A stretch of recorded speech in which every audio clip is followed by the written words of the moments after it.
Oh, there you are. Would you lead us in the pledge, please?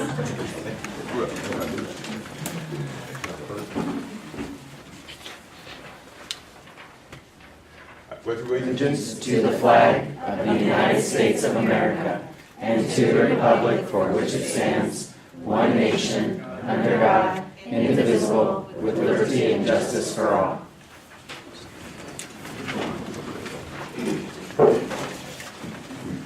Let the record show that all governing board members are present for tonight's meeting, as are members of cabinet and board secretary Juarez. I want to welcome everyone to tonight's meeting and remind the audience of the request to address board cards that must be completed and submitted to the board secretary if they wish to speak to an agenda item. Board policy provides for 2 cards, white cards to be submitted in order to speak to an agenda item, and blue cards to be submitted in order to speak during public comments. Policy also states there is a 5-minute maximum time limit per speaker. Due to the open meeting law, board members are not allowed to address items that are not on the agenda. If you do not want to address the board but wish to give your comments in writing, you can do so on a goldenrod sheet, and all members will receive a copy. And that brings us to item 2A, approval of the agenda, which I'm sure you all noticed is very jam-packed tonight. Move the governing board approve the agenda as presented. I second. It's been moved and seconded. All those in favor? Aye. All right. That will take us to public comments, of which we have one, Mr. Jeff Bowles. Speak again. Good evening, board members. I come tonight by way of an update on foundation and recent activity we've had in the community. As you know, we have a foundation trade school district, and we've worked to restore neighborhood capacity around some of our core schools. Our most challenging schools are our most neighborhood challenging schools, where our neighbors often aren't well connected around their schools. Work to restore some capacity.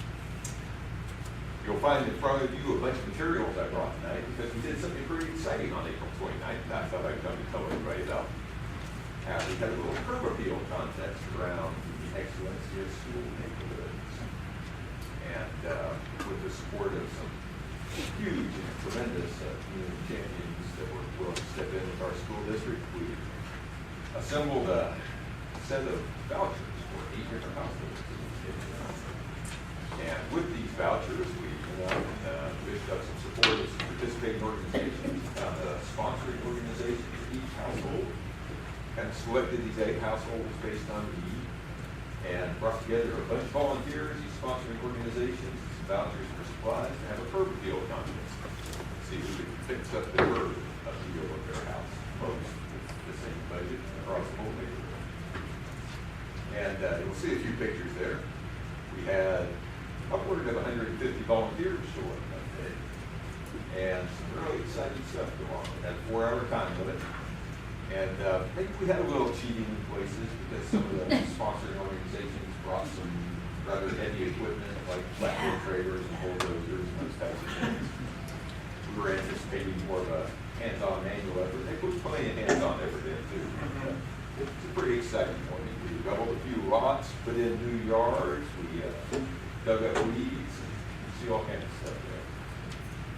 There's one packet for each household that we covered. The Bustamante household was the wooden household. A few of you guys generously showed up and volunteered your time along with Principal Bird. Superintendent Donald Lewis was there, and Mr. Jeffrey was there, and we generously served on our panel of judges and barbecue afterwards. We awarded prizes. And you'll also see a thank you letter there with some of the participating organizations on that thing. You see the list is pretty long, and it wasn't just construction companies with big equipment, but Catholic Charities, Manna House, the Montessori program, Campbell High School was there. So we had lots of neat participants. And Waiting household was the Bustamante. The highest energy was the Mendez household. Lots of different volunteers there. And the Franco household was the one older. You also see that a little fundraising program, partnership program flyer out there circulating. I think it might interest you there, just a bullet list of our activities. So Feel free to peruse those materials. We have some other exciting community events coming up through the summer that we'll be posted on. We intend to have a little water aerobics day on the school campus around Community Ed that we released for June 3rd, along with the RAC Club, with a few water sports on the field outside, and see if we can get some community activities stirred up that day too. Things that's going to help us pursue AEM in that community, and also the source of hope that is back to the students. Thanks. All I've got for you tonight. And some of those are pretty great pictures. I appreciate if you pass those back around. Know them when you're done. And I'll collect them later. Thanks for your time. Thank you. Okay, thank you so much. That takes us to the superintendent's report. Good evening, board members and team and staff of, what are we, 7 days of counting, is that right? Okay, she's like, we have got some amazing end of the year things going on. The choir festival was just a really big success over at Camelback High School, and all of our students performed just beautiful music. And our band festival was, I'm blurred on my dates. I would love to say exactly what day it is, but it was like a few days ago. I said something yesterday. I said, oh, last week when we did blah, blah, blah, they said, no, that was yesterday, Donna. So this is how May goes, right? But we had a choir festival, which was excellent. Our band festival was outstanding. All of our students from our 9 schools performed. We had our retirement and end of the year, honoring our teacher of the year, our principal of the year, and our support person of the year. I want to thank all the board members who were able to make it to those various events. Tomorrow night, we're going to celebrate our graduates of a GED program. So we are up 70% in the number of parents who are going to earn their GED through community education. Thank you, Marisol. We tonight had 15 Leadership Academy graduates, so people who are preparing for formal leadership roles. So our congratulations to them under the leadership of Tommy Neal. Thank you, Dr. Peterson, for making that happen. And I think you have a list of promotional ceremonies that are coming up as we move to the end of the year to congratulate our 8th grade students who are getting ready for their next journey in high school. And we have a variety of dates. If you don't have your date or place, I'll work with you to make sure you know where you'll be. At this time, I'll go ahead and move, if that's all right, Madam President, to my next superintendent's report, which is to ask Eric Dupin to come forward, please. And we'll stand up behind you for a photo. This is to recognize Dr. Eric Dupin for completing his doctorate from Northern Arizona University. And Dr. Dupin, would you tell us just a wee bit about your study? Absolutely. So I did my study on sustainable leadership, and I examined the perceptions of people who had been long-term participants in the Creighton School District partnership with West Ed. I interviewed staff as well as members of the West Ed team that worked with us to try to learn about how sustainability and vision and views on leadership were affected among people who worked in that partnership. So I learned some great things, and I actually surprised myself. And the good thing, one of the good takeaways was that we're in a really great place among those who continued and are still working with our organization, and even among those who have moved on. There are a lot of tremendous lessons about leadership that I believe we can use to sustain our continued work. So it was a real honor to complete the study, and I look forward to some near point in the future when I can share more detail about the findings with you. Thank you, Eric. Give him a hand.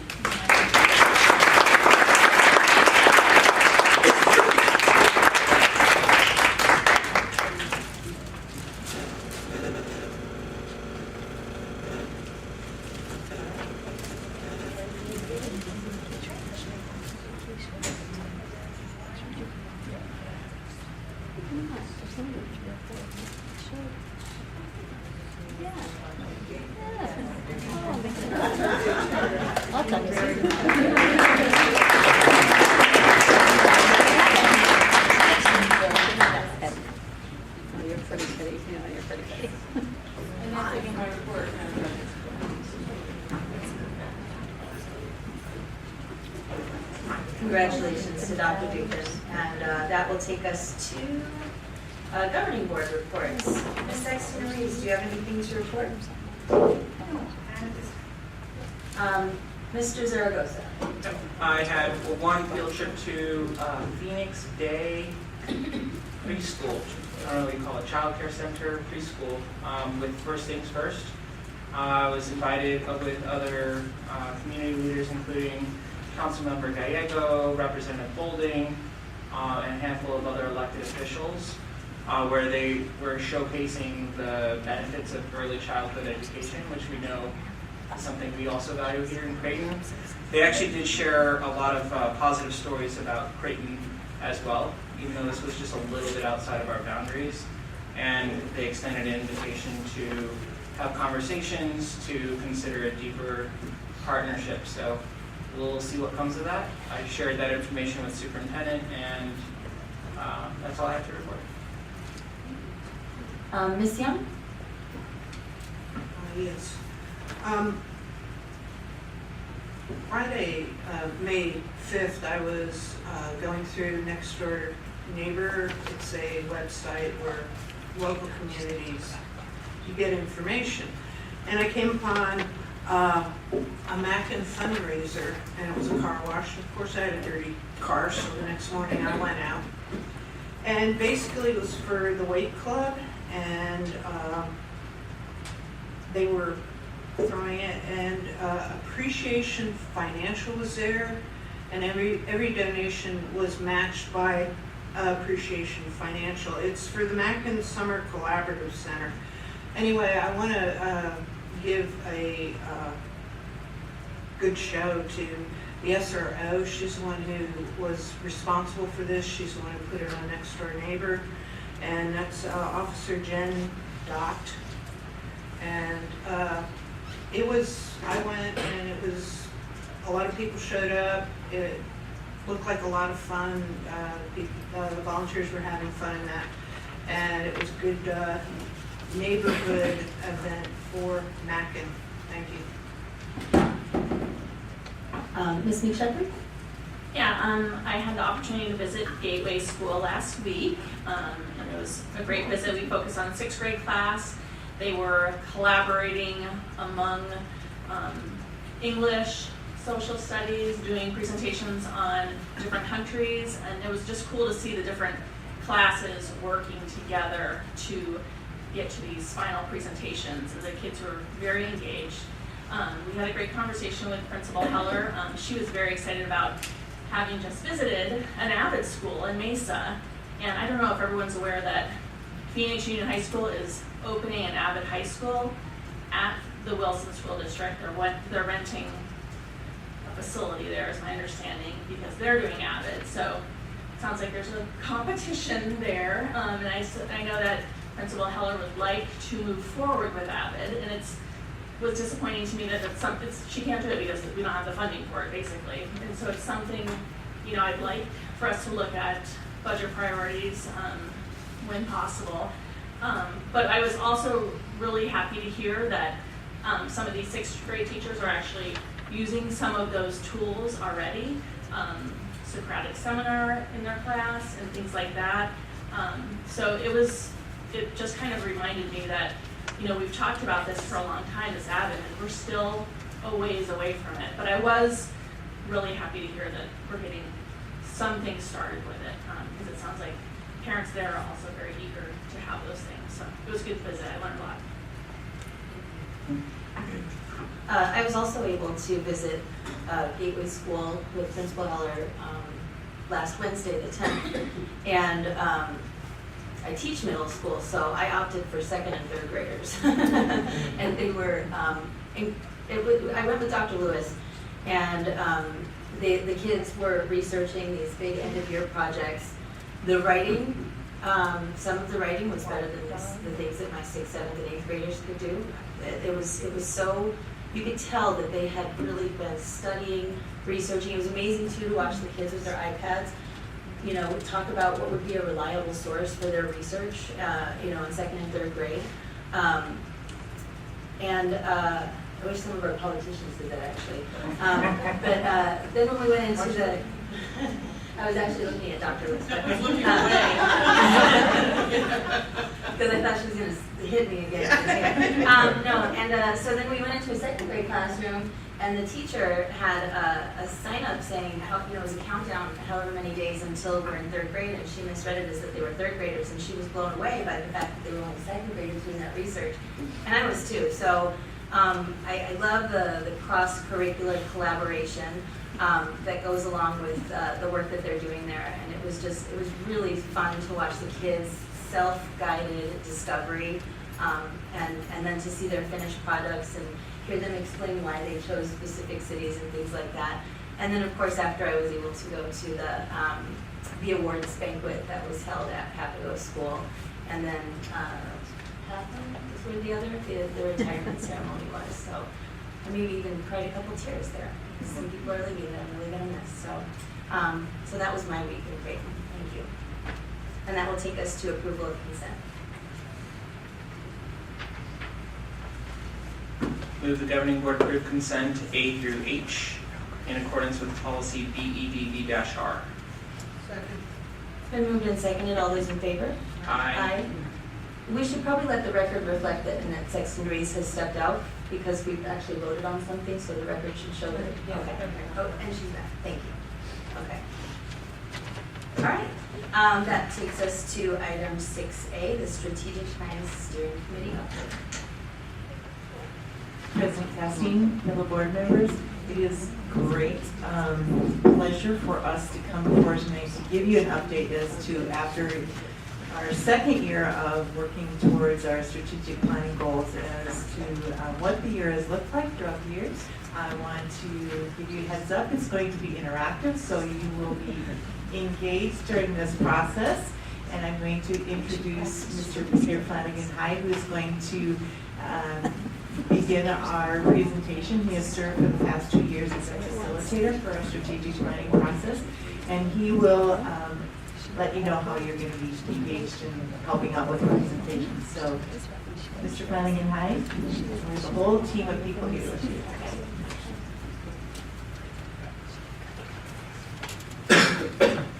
Excuse me. Thank you, Dr. Peterson, and members of the board, and President Castine. It's been a pleasure to work with the folks at Creighton over now what's coming on to 18 months. And one of the things that I do is to work with groups doing strategic planning. And I have to say that this has been one of the most invested groups in the success of this as we move forward. And it was very rewarding to have a meeting last Friday at the end of the year, sort of thinking about what have we done. We had the strategic planning, which developed a plan which was approved by this board last spring. And so over the last 8 or 9 months, there's been a lot of activity aimed towards implementing that strategic plan. So what I want to do tonight is to give a chance to review those accomplishments of this year. If you remember, at the end of last year, we concluded the strategic plan, and one of the first things to happen was the tents, which appear on your podium up there, were developed to remind ourselves that this really starts with beliefs and a vision and a mission. So in the work that we did last Friday, we imagined a tree, which is up on the screen here. And for that tree, we imagined that the beliefs were really the roots of that tree. That's what flows up from the ground and from what was animating us, supporting the vision and the mission which we articulated, and then thinking about, well, how are we going to make that real through a set of goals? What we found last Friday was that there was a lot of moments that happened. And so if you imagine this tree, what really we're looking for are the moments with students, with teachers, with families, where those beliefs, the vision, the mission, the goals are really made real. And so that's really what we're going to be doing this evening, is presenting some of those moments, those results of the work, the product of this strategic plan as it's been implemented over the last 8 or 9 months. So we really do want to just have this as a look back. we're going to be looking for you for some assistance. So as we go through each of those goals and describe a set of moments, we're going to describe them as one of the leaves on this tree. And behind you, you'll notice there's a tree, but it doesn't look very healthy because it doesn't have any leaves on it. So you're going to help us, in fact, put some leaves on that tree. And again, these leaves represent the moments of success that have happened over the last 8 or 9 months with the implementation of the strategic plan. You may notice if you look on most of the statements of the goals, they're in a certain order. It starts with adventurous learning, it goes to health and wellness, community impact, communication, and stewardship. We're going to do them today in a different order, and the adventurous learning is going to be at the end of the presentation. And the reason for that is because the adventurous learning is really where we get involved with the students in this work. And that's really the ultimate goal of all of this, is to impact the students that we have. So that's why that's going to come at the end. We do see this as having a foundation in health and wellness. So that's actually the goal that we're going to start with. And Adriana is going to help present some of those goals for the health and wellness. And I should have been flipping through the slides, but I'll continue. Good evening. It's so great to see everyone tonight. So I have been given the privilege of sharing our successful moments with health and wellness. Our first one is adventurous. Wait, where's the little? Oh, I'm sorry. That's the first. Perfect. So our first one is the SEPR program that was initiated by one school, and it's actually flourished into 4 schools now. And it feeds 600 more meals a day to our kids. And classrooms and school sites have taken huge ownership over this, with some of them making it as a restaurant and really bringing in the kids and the family and making it like a family dinner community. So with that, you have your first moment to put on our tree. There's little stickies on the back of each of the leaves. We didn't take the stickies out because we didn't want the leaves sticking together, so just peel them quickly, and we can, or maybe as we hand the leaves to them, we can take the stickies off so they can just go put them up on the tree. And yeah, anywhere. So it's board members, wherever you want to choose to put your leaves.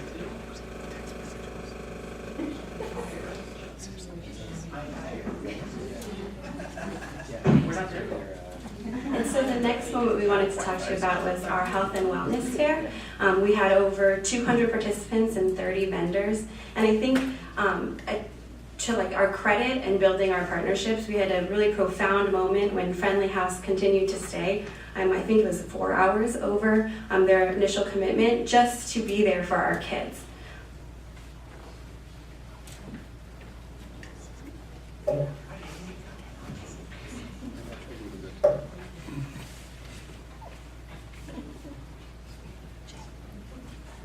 Another really fantastic element of our health and wellness goals are 8 SROs on our participating campuses, giving them not only the law-educated or law-related education, but also really building community. I can tell you personally, Officer Ross really has changed the minds of our middle schoolers. They look to him.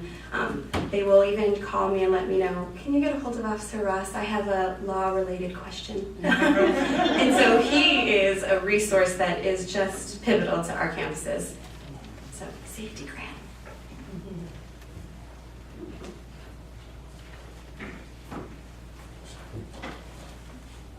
We also have 5 sites that have initiated a mindfulness program for students. It's been really interesting too. Each program is slightly different, allowing the schools to really develop what's meaningful for their kids.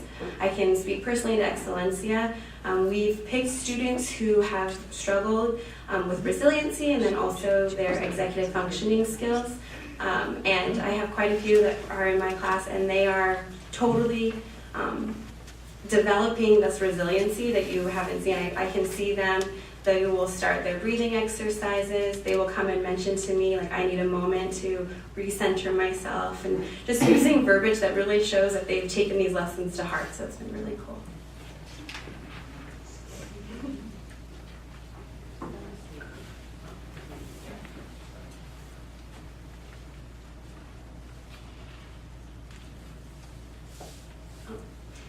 And then as a steering committee, we've focused in our beliefs about embracing the strength that's in our diversity. And the Community Ed Building has done a fantastic job really embracing this and kind of going off and trying their best to do that through these McKinney-Vento and refugee programs.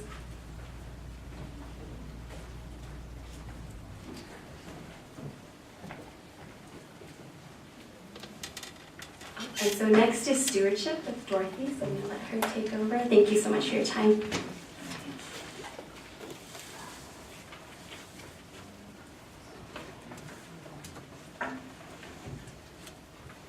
Good evening, board members. For stewardship, we were trying to work on maximizing resources to align with all the strategic goals and objectives. So it's not the most glamorous goal, but it is one of the most important to make sure that we are being good stewards of the money and using it wisely to support all of the other strategic goals.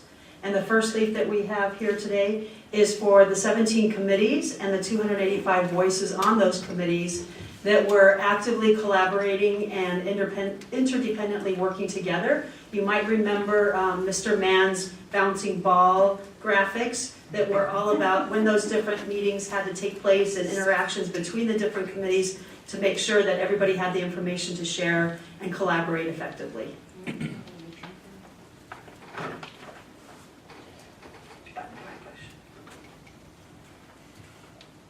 Okay. Our next leaf is for the $85 million bond that was passed in November with no new tax increase. And beyond the actual money that speaks volumes about how supported our district is by our community and how strongly they are behind us and supporting our direction that we're taking, are also all the relationships that we were able to build while we were out in the neighborhoods, meeting neighbors and talking to voters out in the various communities to ensure that that bond was passed. So lots of good things happening with that. Next, under stewardship was the ability of our new special student services leadership team to work together to cost neutrally reorganize the whole direction of the special education department in a way that maximizes resources without having any limits to the services that are provided to students. In fact, lots of extra new services that we're very excited about moving forward.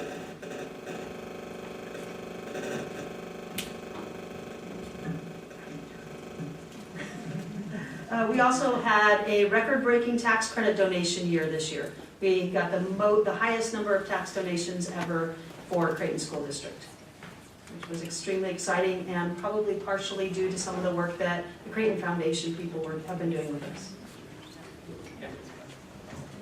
Speaking of the Creighton Community Foundation, we've had over 100 community partnerships, which have yielded tons and tons of volunteer service hours, as well as over $100,000 in donations. And we have everything from Peter Piper Pizza to Phoenix Children's Hospital, Creighton Community Foundation, small yoga studios, all kinds of different organizations that are community partnering with us now in our endeavors to meet our strategic goals. And finally, we saved over $230,000 by modifying addendum contracts this year.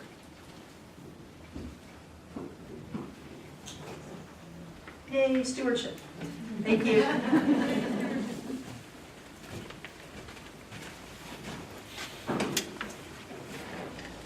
So I had expected David Zook would be here, but I don't. His son lost all of his research on his homework, Ah. so they've got about 4 hours to do his work.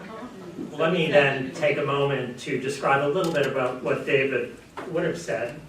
I hope would have said. One of the things that was striking as we had our conversations last Friday was how different some of the events that took place this spring were from corresponding events in the preceding year. And one of those events was the town hall, there was a town hall that took place in the spring, it might have been, I'm not sure, March of 2016, at which there was a lot of discussion about, do we really know who we are as Creighton?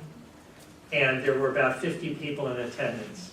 And again, there was this kind of sense of, we're not really sure where we're going, what we're doing.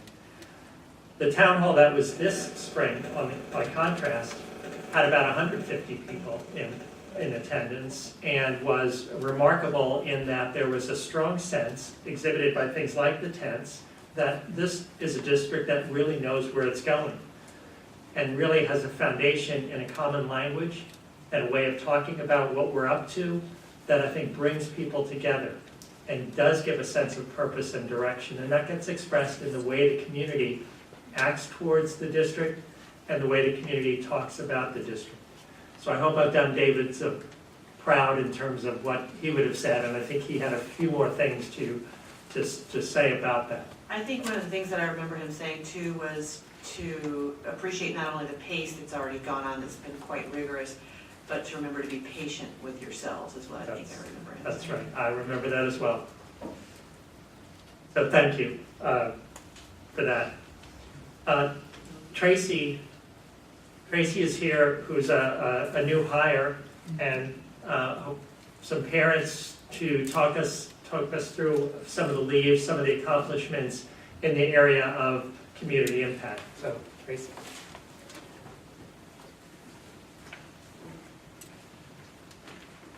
Good evening, governing board members.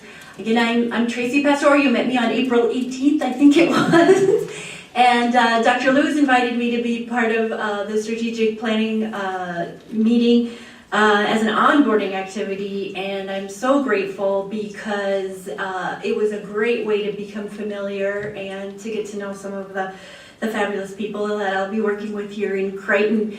Two big takeaways from the activity as a newcomer to your district. One thing that I noticed is how very inclusive the entire process was. We had parents, administrators, teachers. Physically, there were no students there, but it's as though they were in the room because they were the focus of all of our conversations. So that was a huge takeaway. I got an opportunity to meet two parents who unfortunately aren't able to be here tonight, but Ugo is a dad from Mackin who has a first, second, and third grader. I'm very proud of his daughters and his connection to the school. And Margarita was a grandmother of a couple of kiddos also at Mackin, and so it was my pleasure to work with them and to get to know them and just to see how their voice is so very important in this district. And then my second big takeaway was that the word diversity is only mentioned in health and wellness.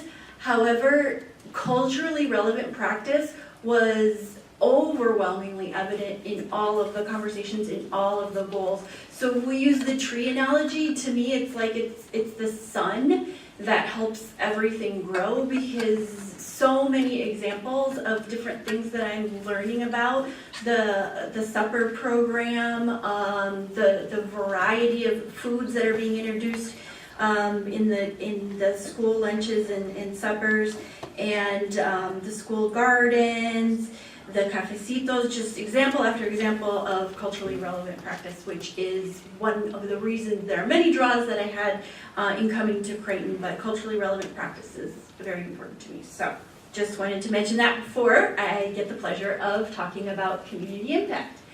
Community impact is promoting the value of the Creighton community. The Creighton community and the unique contribution of each neighborhood school. And one celebration that we had this year in that area was, and Ugo spoke beautifully to this, he said all of his daughter's teachers would sit down, and it was a collaborative effort to create goals for his daughter. So he appreciated having a voice at all parent-teacher conferences. I think he called them princesses. Yes, he did. All three of them. Yes, they were his princesses, that's true.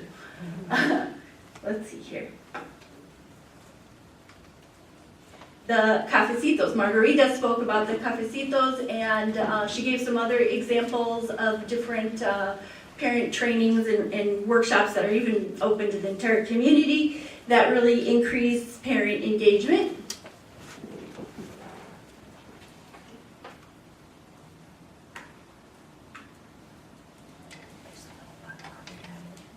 Oops, wrong button.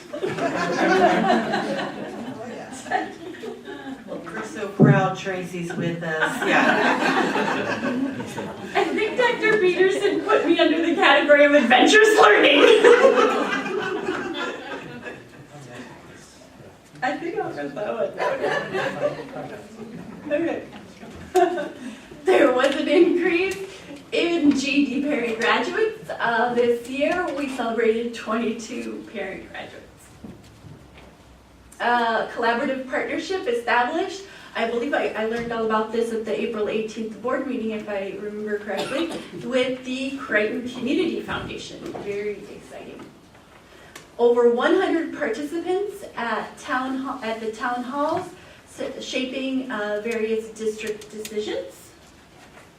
And over 300 participants, very impressive, at the kindergarten preschool carnival with the purpose of providing information about various family support services and increasing student enrollment in our early childhood programs.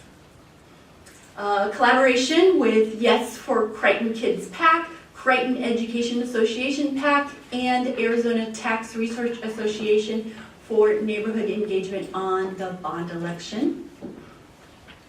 And I believe that wraps it up for our section on community impact. Oh, yes. Communication.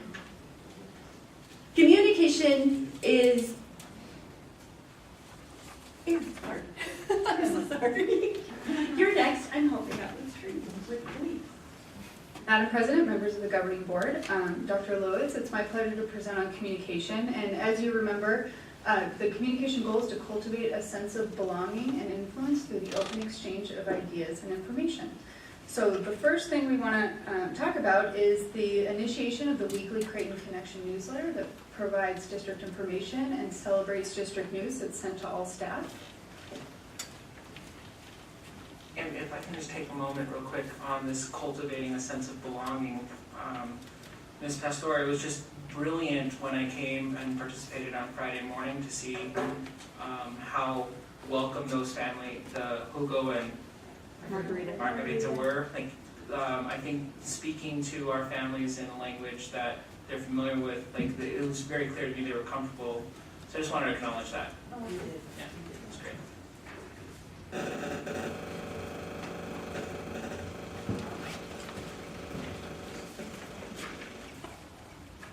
Just stay there, Jay. Then we have the production of 10 videos to promote each school signature program and the district's strategic plan.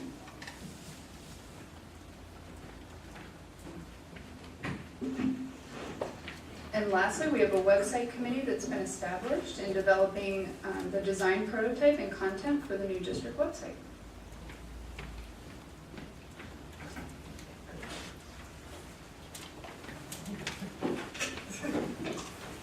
Members of the board, Madam President, and executive team. Kirsten, come on up next to me. Adventurous learning, the goal for adventurous learning is to provide innovative, creative, and relevant experiences. And the first moment that we want to bring to light is that 5,600 technology devices were deployed this year and supported with innovative professional development. And tonight we have a special guest to tell us firsthand. We have Kirsten White is here. She's a 6th grader at Papago, and she wants to tell us a little bit about how that's impacted her in the classroom. So Kirsten. Yeah.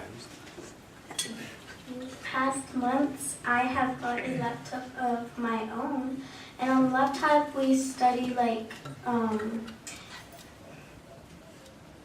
I would say apps called Scratch and a bunch of coding different apps. And in Scratch, there are little characters called sprites. You can manipulate them to do really whatever you want. And I think it's really awesome because you can do whatever you want on there. And I have done many projects with robotics. I've done coding. I've learned how to work with robots.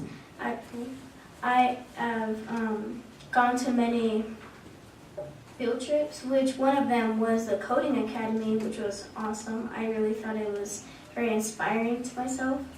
And yeah, I think you should try it maybe sometime.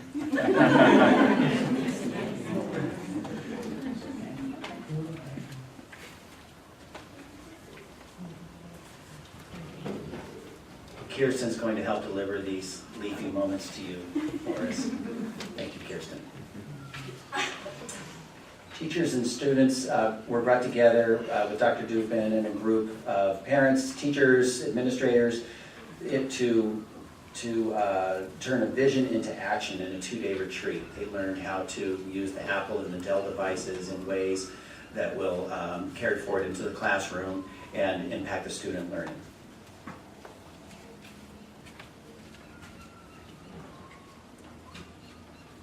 What a great moment this is to see. We have a new gifted service model that is now serving, we're actually serving 281 students in our district, and we're very thrilled about that.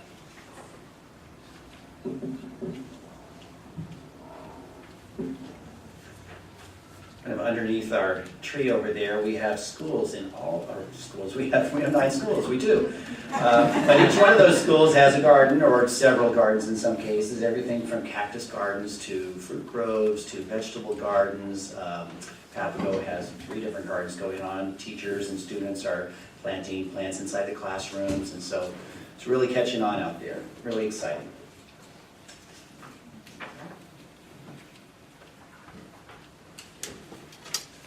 Our district put into place a $1.2 million ELA adoption this year, and that has impacted every child. And here to talk to you a little bit more about that and about how it's been effective in her classroom for her students is Sarah Lohr. She's a kindergarten teacher at Papago. Good evening, Governing Board and Dr. Lewis. It's so exciting to have this new ELA curriculum called Wonders that we've implemented. Not only did we have this great set of resources of big books and of mini books that match with that so students can have their hands wrapped around books and be immersed in text, but we also received ongoing professional development on how to best use those resources and the online resources that match with it that help with planning. It also has a corresponding app that, like you heard earlier with our technology devices at Papago, our students in my classroom have used the iPads to extend their learning through center experiences. And today, for example, they use their iPads during centers and practiced coding. So 5 and 6-year-olds are teaching little computer apps called Codable. They have these little fuzzies and they direct it which way to go and are learning the basics of coding while having fun and getting little mustaches and crowns for their little fuzzies, and so excited about it. I actually had Kirsten play with it before the meeting today and just super thrilled to be adventurous and to take new steps and to learn new things. So thank you.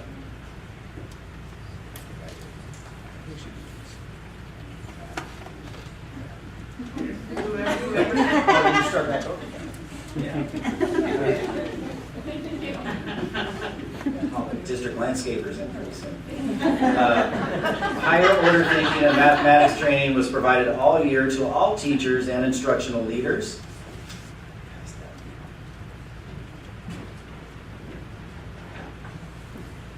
We refer to these in the strategic planning meeting as kind of little incubators for learning and student learning and activity. These extended learning opportunities that are provided at all schools. 3 of our sites have the 21st Century Learning Grant. We have a multitude of learning grant opportunities out there during and after school, and also the clubs. And the teachers and the students can feel like they can learn how to work together through learning in those small incubators, and that can spread out through trend-setting staff members to teach others how to do this and to kind of spread the momentum and build that adventurous learning in the classroom.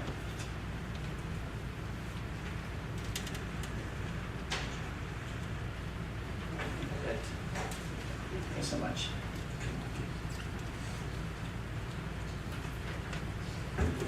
So I think you can see that we've got quite a few leaves up there on our tree. It looks much, much better now than it did when we started. One of the things that, these moments spring from the creativity and the interaction of people, and those last ones with teachers and students working together. So I think that's really a testimony to the work that's been done over the past several months to implement the strategic plan. And in our discussion on Friday, it was, well, was the strategic plan really responsible for these? And to think that there would have been no leaves growing in this district without this strategic plan is crazy, because you've got good teachers, you've got good students, and there would have been leaves. But I think the change has been going from teachers needing to push against to do some new and creative things to teachers being encouraged and drawn along to do those new and creative things, and for the community connections that you're making to be drawn along by the strategic plan. And I think that's the real difference in terms of not making things harder, but making things easier, to making things so that there is a common way in which we can see that the district is pulling along with the students, along with the teachers, along with the families, to really make this a great place for the students.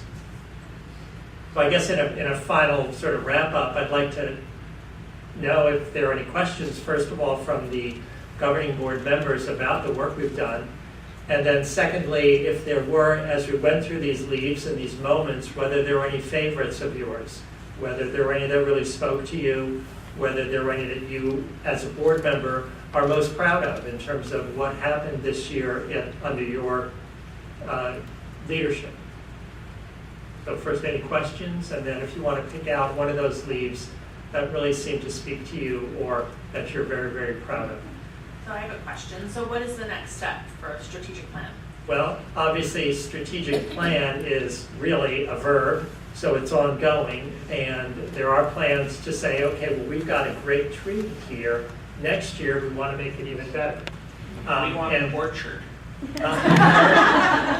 So there is a retreat planned this summer to do some of that planning for the following school year to continue the momentum that's been generated this year.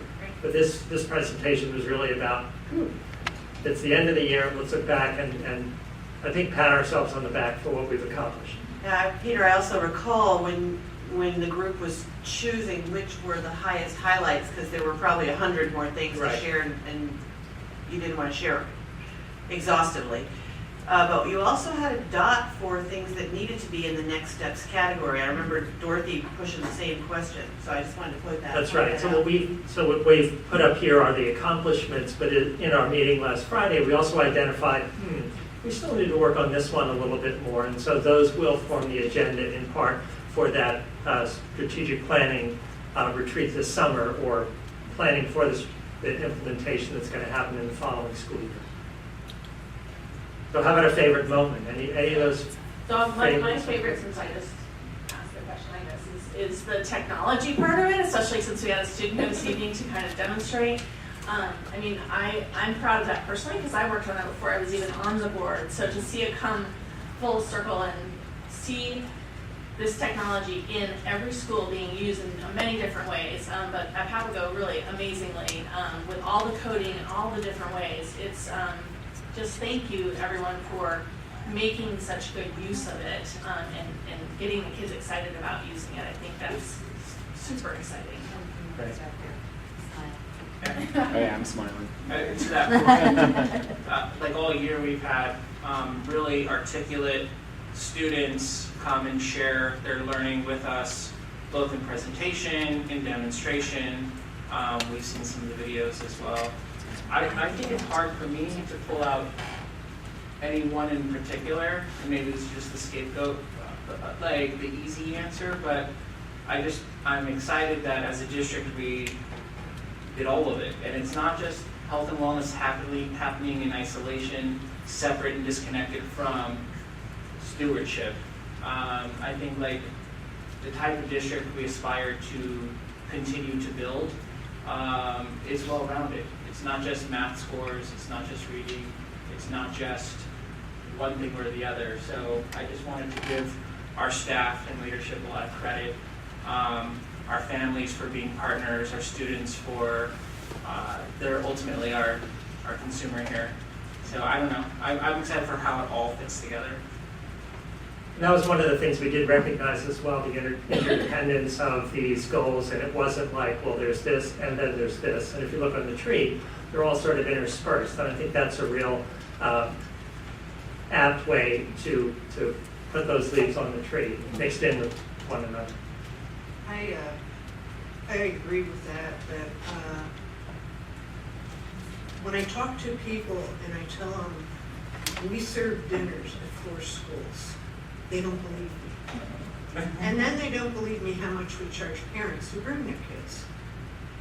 And I think, Erin, getting that grant and expanding on it, I mean, technology's great, classroom's great, but if you don't have a diet, a nourished diet, the children will not learn.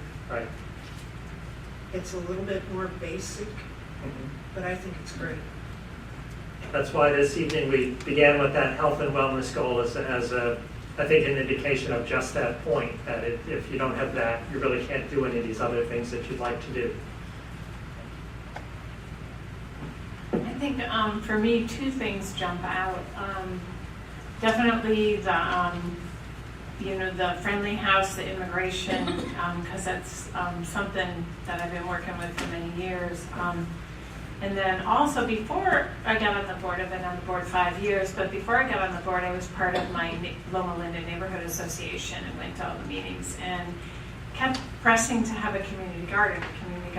And then I got on the board and couldn't go to the meetings anymore because they were the same night as the board meetings. But every time I was able to go, I said, hey, where's the community garden? So eventually it happened at Loma Linda, and I remember when I went to visit every school, I had a little survey, and I think most of the principals were a little angry at me for having this little survey they had to complete before I came to the visit.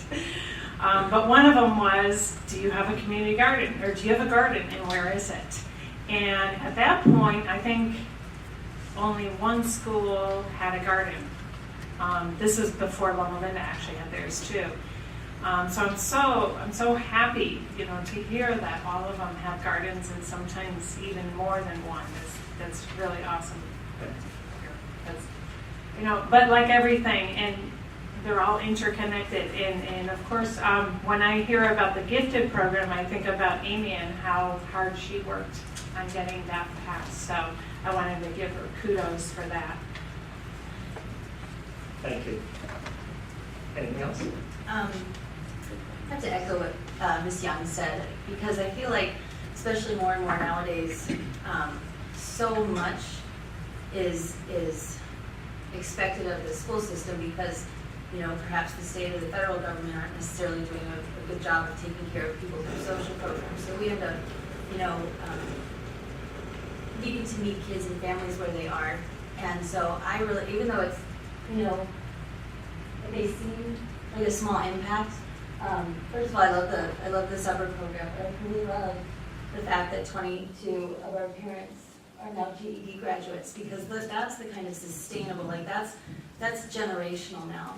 We're not just making an impact for K-8, we're also going beyond and perhaps providing better opportunities for those parents who attend those classes. So I really, really appreciate the idea of sustainability as well as meeting the needs of the whole child. That's right. And I think those parents then become better parents for their children because of that and model that lifelong learning kind of experience. Thank you. Any other comments, questions?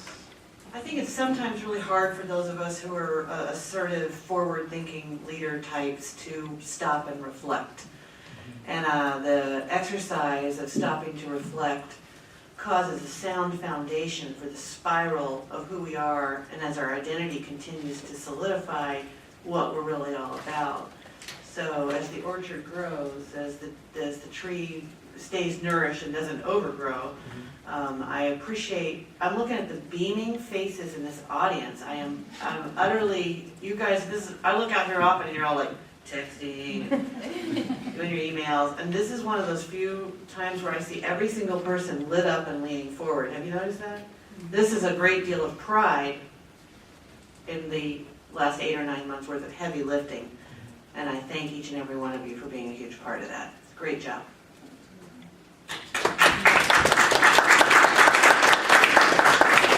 Thank you again for the opportunity to work with you. It's been great. Thank you. All right. That will take us to item 6B, the gifted presentation.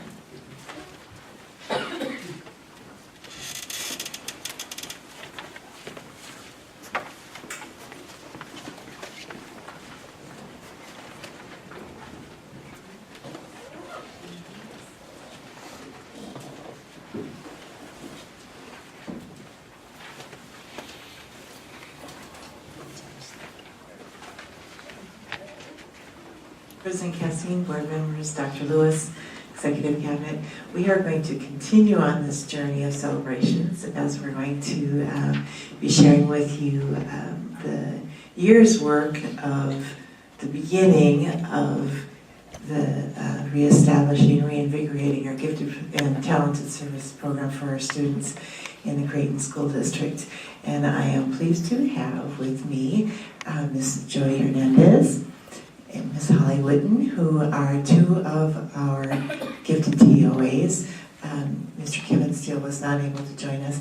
And Ms. Sharon Gordon has been just so valuable throughout the whole year, serving as one of our parents on our gifted student committee. So the three of them are going to be helping me with our presentation tonight. So thank you very much. So just as with the strategic planning process, we as a gifted and talented steering committee have also been looking at our vision, our mission, and our values. And we wanted to make sure that they were aligned as to where our strategic planning was going. So our vision with the program is including the empowering for adventurous thinking, kind-hearted leadership, and collaborative learning. We continued with our mission, focusing on communication skills, critical thinking, and perseverance with problem solving. So we just wanted to make sure that everything, whereas this district, just continued to be moving forward together. One of the key voices that we've had in our committee has been our parent involvement. And we want to have Mrs. Gordon come up, and she's going to share how that's looked this year throughout our year.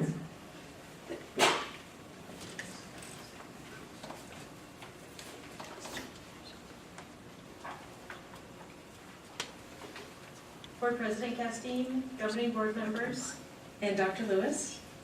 My name is Sharon Gordon. I'm the parent liaison for Billboard Prep. I have 2 children in the gifted program at the school.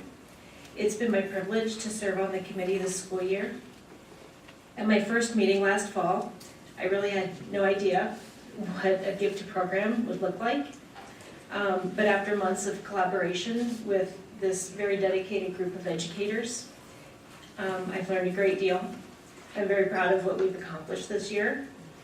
I believe we have a solid foundation in place to continue to build on recognized best practices and guide a comprehensive gifted and talented program for our district, and I look forward to my continued involvement.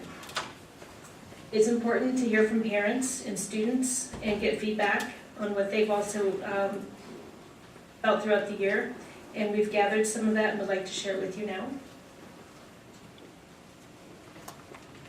These are the glows. Jody's going to help me with the Spanish. So one parent said, la oportunidad de usar su imaginación de los niños y poner en práctica. Mi hijo estuvo muy feliz porque dice las clases fueron muy divertidas. Él aprendió jugando. And in English that translates to, it was an opportunity to use the children's imagination and put it in practice. My son was very happy because he said the classes were fun. He learned by playing. Another student said that a parent said that the student gets so excited every Friday and is always eager to tell his family. And then another student we had surveyed, both of my boys talk at length about their gifted class and the problem-solving methods they are using. I see them more willing to experiment with things and less defeated by initial failures. Other parent feedback, these are some kind of wish list items. I would also like to see consistent lesson differentiation in the regular classrooms to match students' individual learning pace. They're looking for advanced or honors math and or language arts for gifted students. And a third parent is looking for gifted enrichment lessons more often than once a week. So I think what we're kind of hearing a pattern of they want more. So, and I would probably tend to agree with that as well. But I think there's still a lot of work to be done. and getting a lot of professional development into the classrooms and supporting our teachers with helping our students grow to make sure that when our assistants aren't on campus, that they're continuing to develop some cognitive skills and deeper learning. Excuse me. Gordon? Yes. Yeah, I was just wondering, how many parents are involved in your organization that have gifted students? At Biltmore Prep or on our committee? Yes. How many are in your committee, yes? On our committee, we have 2 parents serving, myself and a Mr. Cortez. He's from Papagus? Oh, Monte Vista. So 2 parents. I'm just wondering, are the parents very involved with their kids that go to, that on Fridays with the gifted program? Do you have a lot of, I mean, you have the feedback now. Did you solicit this feedback? I did reach out to friends of mine that I know are students in the program with my children. I have been invited to events going on at the campus, and I've seen other parents turn up. We've reached out with the parent connection meetings at our school and always have a really good turnout. Okay, just wondering. I'm just speaking from the Biltmore Prep experience, but yeah. Okay, thanks. Thank you. I'll also add into it is we're trying to make sure that there is fluid communication that's taking place. And so there is a quarterly newsletter that's going out to parents that provides instructional ideas, some tips for parenting with gifted students, some upcoming events. And so the gifted TOAs are continually trying to connect with families.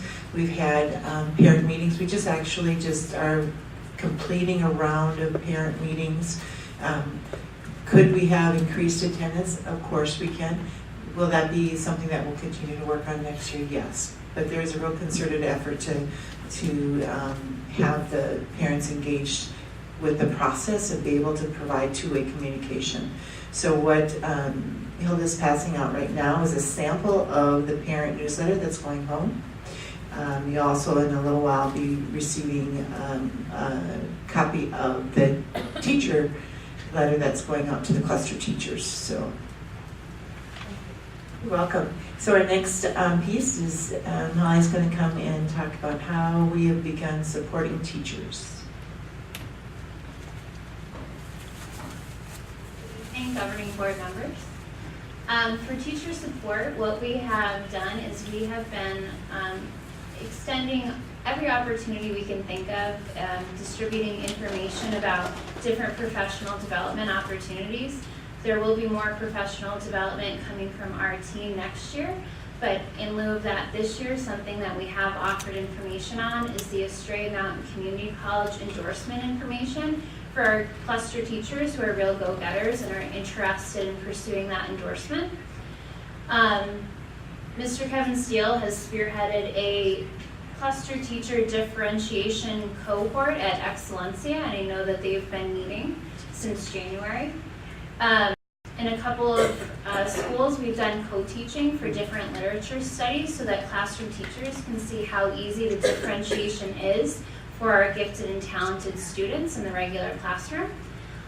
We've also been made available to meet with teachers on a need-to-need basis, depending on what they need behaviorally, help with gifted and talented students, or instructionally. You do have a copy of the teacher newsletter in front of you now. I believe that's the green copy. This is feedback that we've received on the newsletter. This was unsolicited. This was people who reached out to us and their positive feedback on the newsletter. I thought it was interesting that we had not only a school nurse, but also a music teacher and a general ed classroom teacher who read the newsletter, thought it was really helpful, and reached out to us with that positive feedback. Student services? Have you joined? Yeah.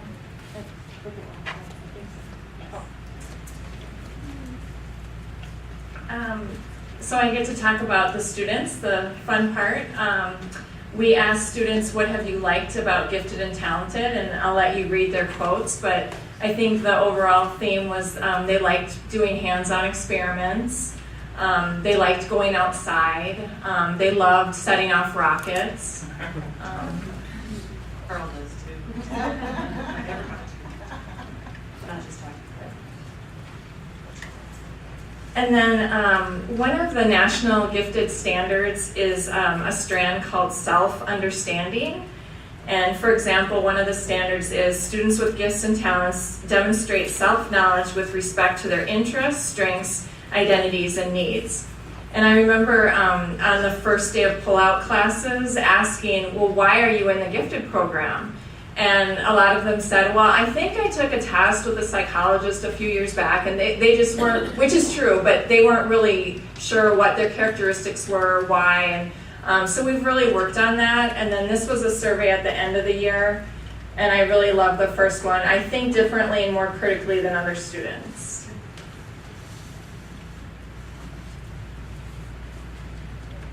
So now we have two short little video clips to show you students who our TOAs are servicing.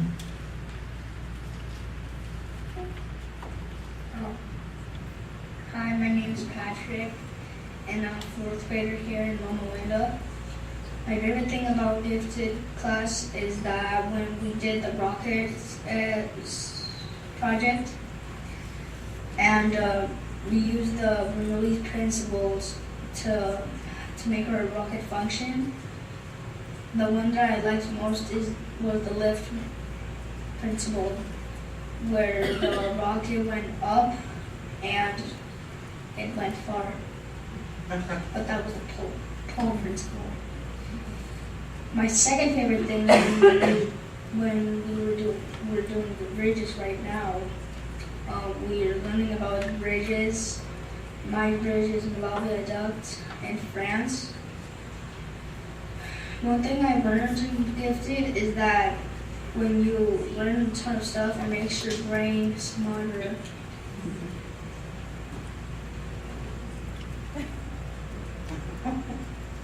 And we have this little cutie with a Band-Aid on her forehead. Hello, my name is Molly, and here I am. I'm in first grade and Bolton class. So what did I like about gifted? What I like about gifted class is that we have lots of fun building stuff and learning about stuff, and we also get to do fun stuff with Mrs. Litton. And what we've learned so far about, so we learned about rockets and how they fly and how you make them, and we did a fun craft to make a rocket, and then we launched them.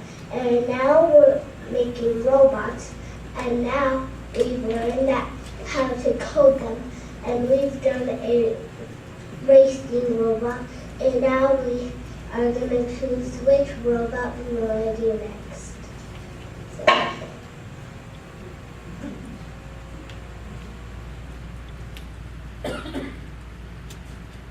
We're gonna have to work with Alejandra to come up with some other synonyms for stuff, but I thought she was really sweet. Teaching materials, we did have some money to purchase materials through Prop 123. Some of the things that we purchased were different STEM sets, Lego sets, hands-on algebra sets. We were really looking for a curriculum that would give the kids an opportunity to do that hands-on experimental learning that Gifted and Talented should include. We also ordered games, like warm-up games, and these were really good for our kids who qualify non-verbally. They don't typically get the chance to practice that skill in the everyday class, so this was a great opportunity for them to get to do that. These are just a couple of the activities that we purchased. The one down on the bottom is our We Do 2.0 Lego robotics kits, which the first and second graders at Biltmore and Loma Linda piloted for us this semester. They had a blast. Our next slide, I believe, is a video of a race car making a dolphin noise. That seems practical. But you'll see it zoom in here and you'll see the kids coding. We do 2.0 robotics. Stats were really neat because the kids kind of experimented with it and then learned the vocabulary along the way. So they figured out when the robot kept going and kept making the dolphin noise, that's called a loop. Like, what a great way to learn that hands-on, first-hand experience. I'm also going to share a couple other accomplishments that our team was really proud of this school year. All of the TOAs attended the Arizona Association for Gifted and Talented Conference. We learned a lot. I became an Apple certified teacher thanks to the prompting of Dominic. I think he's in the room somewhere. Thanks, Dominic. Jody Hernandez was awarded a Diamondback grant for gifted materials for Papago School, so we're really proud of Jody for that. And we partnered with the Assistance League of Phoenix for a donation of books for all of our students at our Title I schools.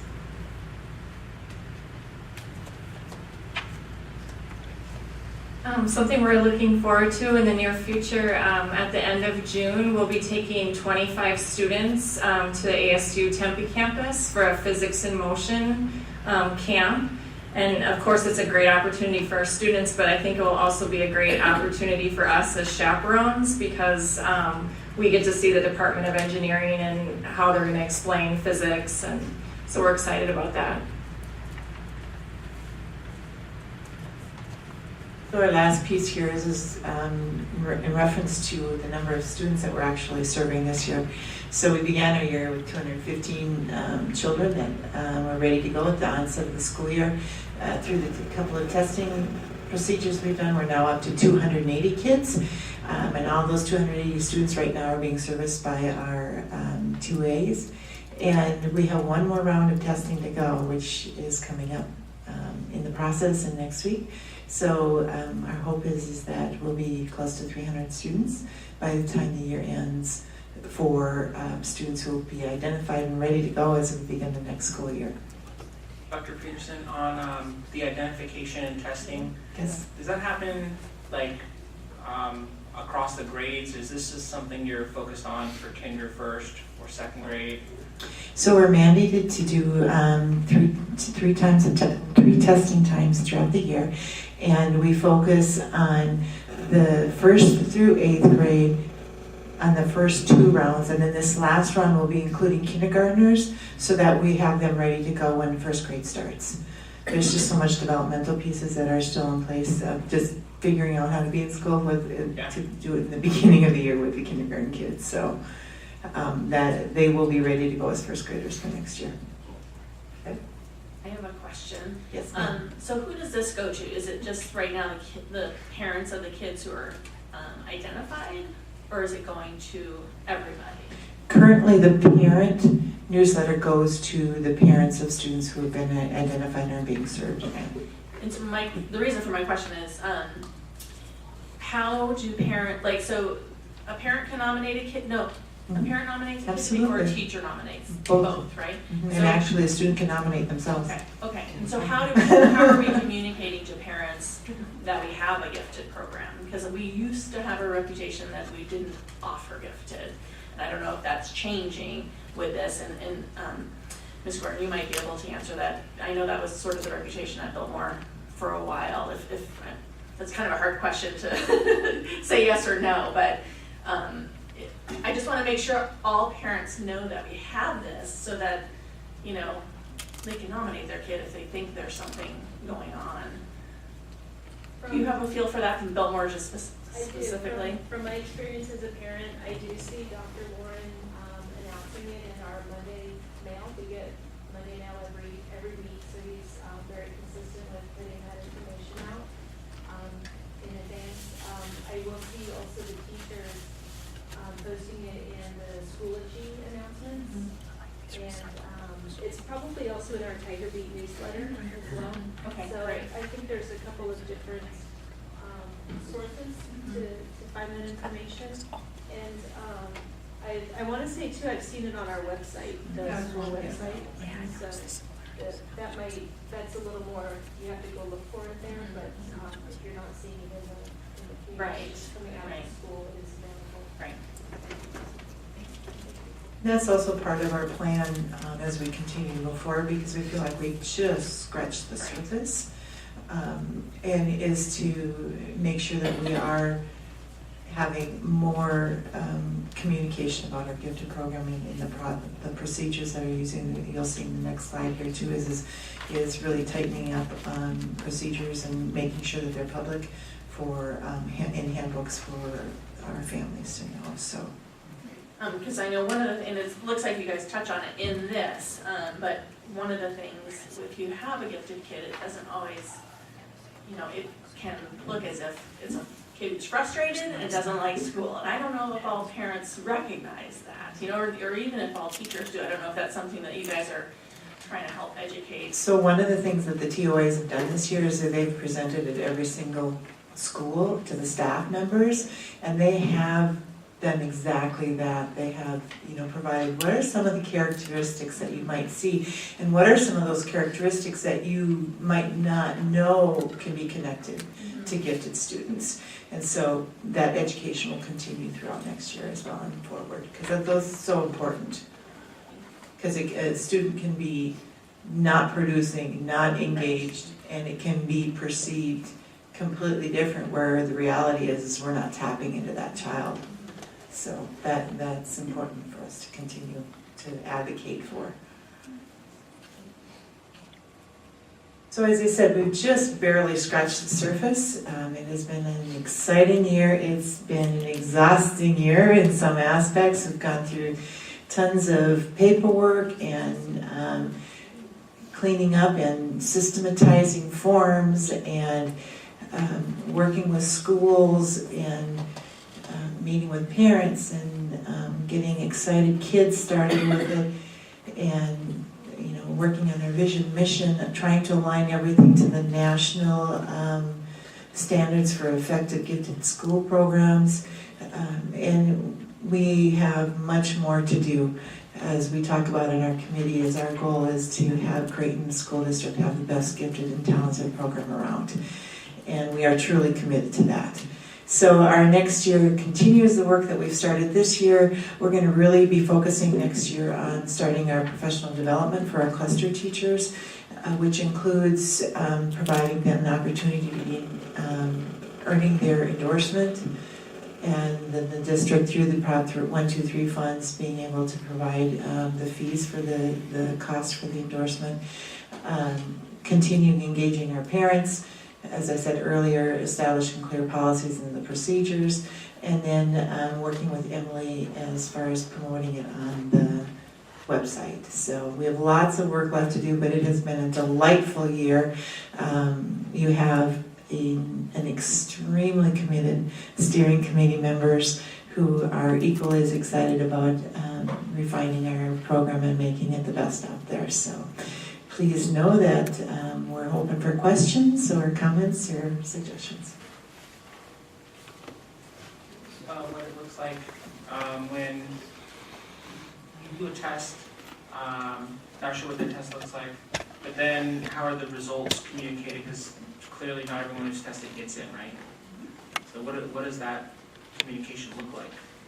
So one of the things that we did adjust this year is that all the students who were tested are first given the COBAT, and we went online with that testing procedure. Actually, the company provides a very detailed report for the parents that the parents get. We have established a unified form letter that goes out as far as, yes, your child was, did pass through the test. No, but when they had a letter that says no, but it really reinforces that, I'm going to use Sue Peterson words right now, is that the world hasn't ended, that your child has so many gifts still to offer, and to really reinforce that piece too, because all kids have some form of giftedness in some way, shape, or form, and as they're adults in their lives, it's our roles to help bring that forward. So there is communication that's provided on both, and a very detailed report. The other piece that's really important to know is that we want to make sure that we're capturing all of our kids who qualify.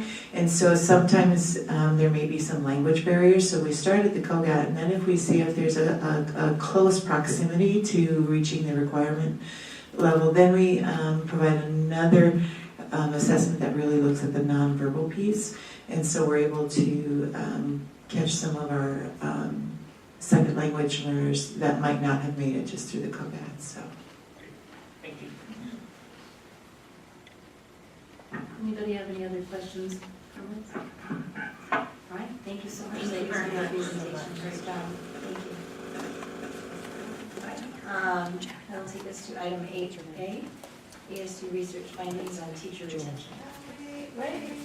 We have one more to go. You're not done with us yet. I'm so sorry. I'm so sorry. I do that. You know, I just have to admit that I need glasses and I'm not there yet, so it's totally my fault. Yes, the preschool update. This is what I'm really excited about. Well, So, as I said to Dr. Schweitzer, is if anybody leaves here tonight without smiling after seeing this video that they have put together, I don't know what else we could do.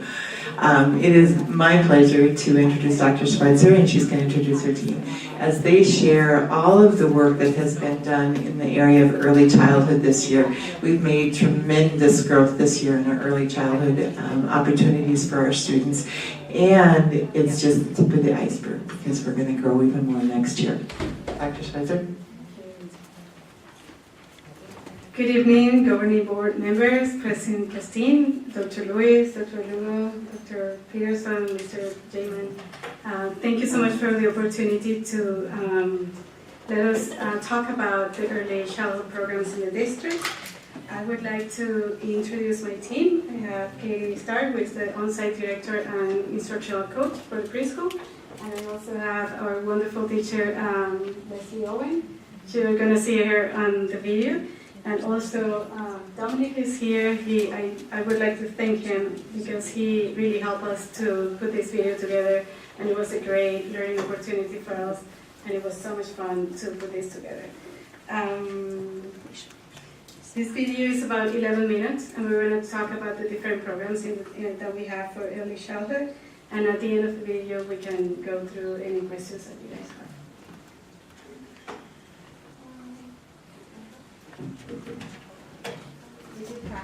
We're making a little switch to Apple TV.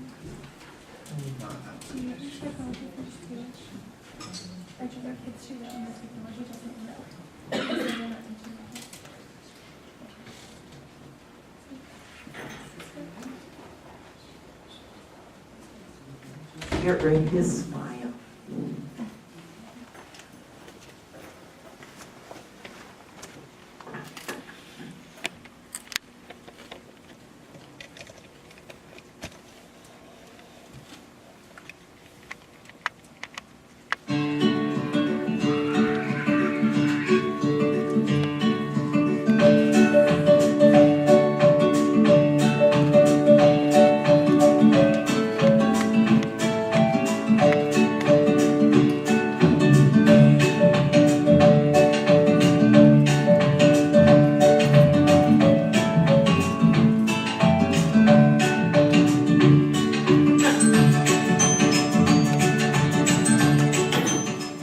We all know that early interventions have a great impact on children's academic achievement, and that most of those early interventions should start before children begin kindergarten.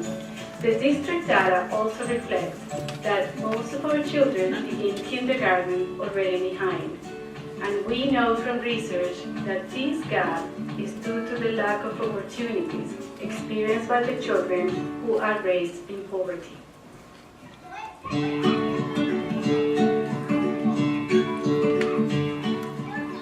We had classroom space available at Buffalo West that we were able to utilize to develop the preschool. In less than 4 months, we applied for the PDD, had classrooms set up, licensed the facilities, had a cafeteria set up, teachers hired, and we were able to welcome 100 students on the first day of school.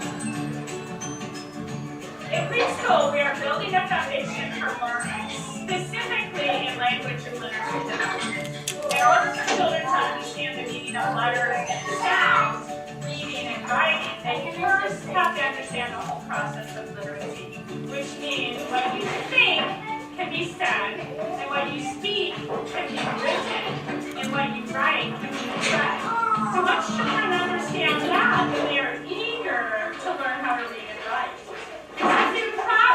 Through purposeful and intentional modeling, and through opportunities for practice that are meaningful to children, they learn to understand the fundamentals, the purpose, and the process, right? And that's really important at this age.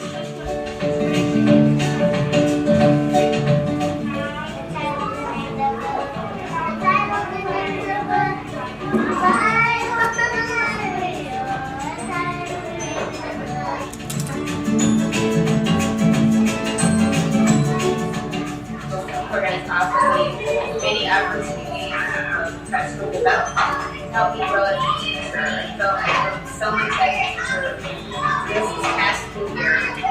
And I also really enjoyed our new dual language academic focus program.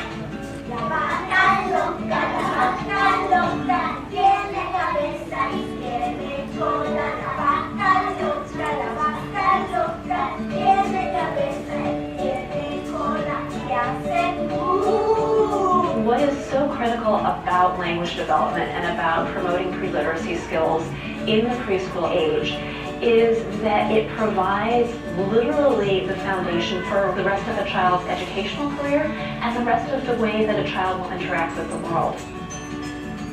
We pair a classroom teacher with a teaching artist in this program for actually 3 years. And they spend about 1 to 2 hours a week together in the classroom, learning to embed drama strategies into their story time.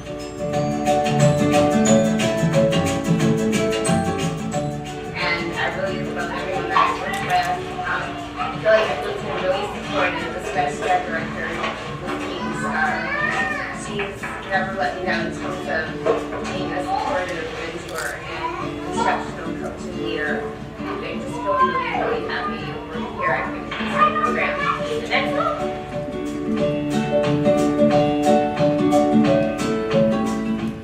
Started our year really digging into the assessment data to identify what we needed to change and what we needed to learn. Our goal was to have a quality program that is developmentally appropriate for 48 to 16-month-old children. We made a lot of changes, and through professional development and coaching, we began to see results quickly. Teaching assistants are required to participate in all professional development and lesson planning. This has enabled us to have strong teaching teams where children truly have 2 teachers in the classroom. We have created classroom environments that are high interest with activities developed to encourage language production. We have also created supportive emotional environments where children feel safe and nurtured. And what's most important is developing positive, loving relationships with the children. This is the frame in which we build the foundations of learning. How we connect and interact with children to extend their learning through language modeling, quality of feedback, scaffolding, and concept development. The Quality First early childhood assessments are comprehensive and rigorous. I am really proud of the growth our teachers made with understanding early childhood pedagogy and putting it into action.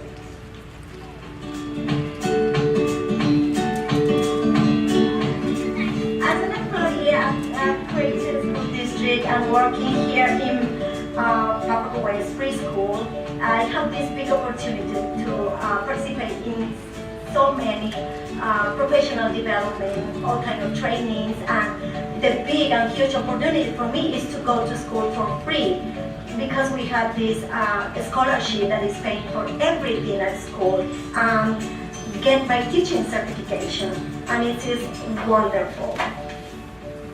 So when before my son started here at the school, he had no interest in learning, no interest in ABCs, no interest in numbers, and as an educator I was nervous. But when he came here, he picked it up really quickly. ABCs, numbers, he writes his name, he writes his brothers and sisters' names. So happy with the school, so happy with how much he's learned socially, emotionally.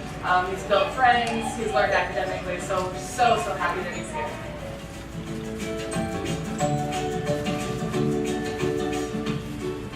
As a parent of the preschool program, I am very happy with their work. My daughter and my son are twins and they attend the school. And they are learning how to write their name, their colors, their letters, and they're really friendly and have nice play manners, and staff is wonderful. In addition to the preschool program, Creighton's Community Education Department provides families in our community with opportunities to increase their child's readiness for kindergarten. We offer a free 2-hour class 3 days per week for 3 and 4-year-old children. Parents and their children participate in a preschool class, giving parents the tools to support their children's learning at home with both academics and social emotional development. After all, parents are their child's first and best teacher.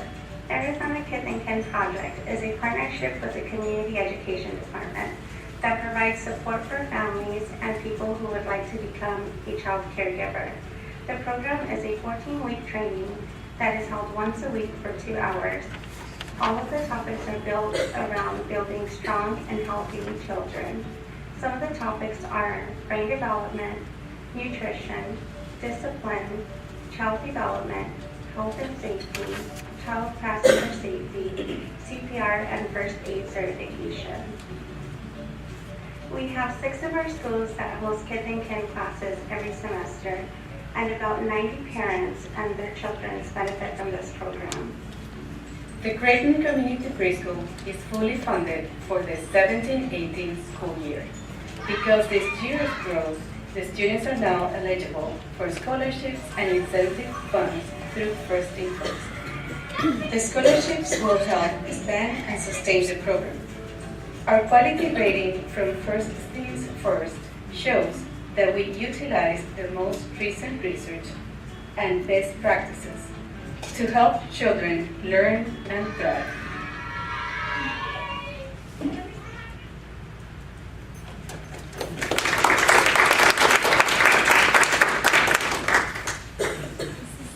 That's our program. Does anybody have any questions or comments about the preschool program? I guess my question is, so we're funded 17-18. Is 2018 when the funding ends, or do we know yet? The funding is supposed to be for 4 years, but because of the change in the government, we don't know that if the money is secure for the 18-19. Okay. So we know that for sure for next year we're going to have the money. Okay. But we're working on other ideas to try to sustain the program when the funding ends. Mrs. McSheffrey, if you remember when we came last May, and we talked about the partnership with Helios, and really our goal is sustainability. We know that we have the PDG grant for a 4-year stretch. At the forefront of the PDG, it was the anticipation that it would continue after those 4 years. But the conversations that we had is we need to figure out how to make it sustainable. So the team has been working really, really hard with First Things First and Quality First in getting our what we call a star rating increased over what it was last year. And as you increase your star rating, once you hit the 3 or a 4, then that star rating comes with scholarship funds. And so then what our goal is to begin creating a sustainable program that will allow for parents who are able to pay the fee, then to pay the tuition fee, as well as then be able to provide a sliding scholarship opportunity for the other families. So what's really exciting is we've just recently gone through the process, and we know that we have a 3-star already. We were a quarter point off of a 4, which as your star raises, then your scholarship amounts increase. And so Maricela is going to, and the team are going back, and we're going to do a little rebuttal because we believe that we do have the opportunity to have a 4-star rating. And so as we continue to develop that, then our goal will be to add additional classrooms so that we can become a sustainable preschool. I'm so happy to hear that. I think it would be really successful and great to have it potentially for teachers to bring their kiddos, you know. So great job, you guys.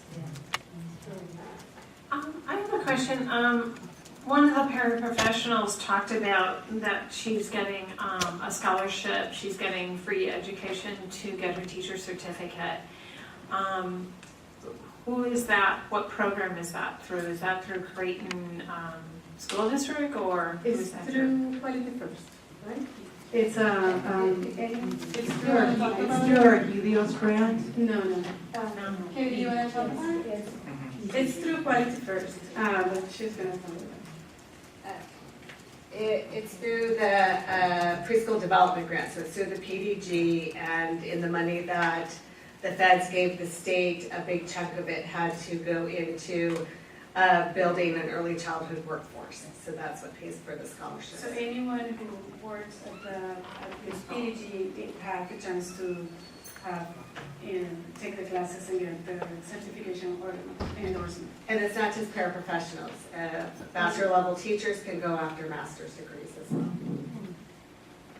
What I liked about that is, because I saw this at Phoenix Day, but for me, like as a parent who just exited, I guess it's already a year now, but like, well, I don't know, we get concerned about stability and teacher turnover, but the teachers at Phoenix Day spoke very like, it's Phoenix Day preschool. It's downtown. But they just spoke very like passionately, like they love the kids, they love the job and the setting, and they get the scholarship that helps them earn a college degree, that helps keep them I don't know if they said that it helps keep them invested in there, but to me that was a positive thing all the way around. So actually, all of the paraprofessionals are already enrolled and taking classes. So one of them has already her bachelor, she's going for a master's, or just A master's, and we also have paraprofessionals who are just working on different masters because they've got a highly skilled paraprofessional team at the preschool. So the question I have, and maybe it's back to what Dr. Peterson was talking about, but we had a grant that allowed us to bring in 100 kids, 97 kids, I guess maybe it's 100, right? And at Phoenix Day, they talked about sustainability, and they had a mix of families from low SES, and they were there like on a scholarship, and then other families who, I guess, paid the full tuition. Is that, do we have anything like that right now? Are we not doing that because of we only have 100 seats? Or would love to hear more about that. We don't have it right now, but that's the plan. We already had 2 more classrooms licensed and furnished. So we're thinking about having like extended day also, like after school for the parents that have their kids until 1:30 and create some revenue from that. And also we're looking at the possibility to have some tuition-based also for children. So we were kind of growing little by little. There was like a lot of responsibility. So now that we feel that we're more established, that we increase our star rating, we can start like working towards that. And we already have a waiting list of, like we're writing the names of the parents that will like to pay for tuition. Great. So the key to be able to have those tuition-based programs are star rating. Yeah. And so that's been on the forefront all year this year. It's been successful. Like we said, we are now at a 3 with the goal of hoping we can convince them about the extra quarter point so we can go to a 4. And then we'll be able to look at that for next year with 2 classrooms. Another thing that's really exciting too is that both our special ed services and our early childhood services are talking about providing side-by-side classrooms in which typical peers and our preschool children who have been identified for IEP services we'll also be collaborating together too. So that's another piece that we'll be coming forward to. It's in the developmental piece. And what hours are the students on campus for? Right now, 7:30 to 1:05. 1:30.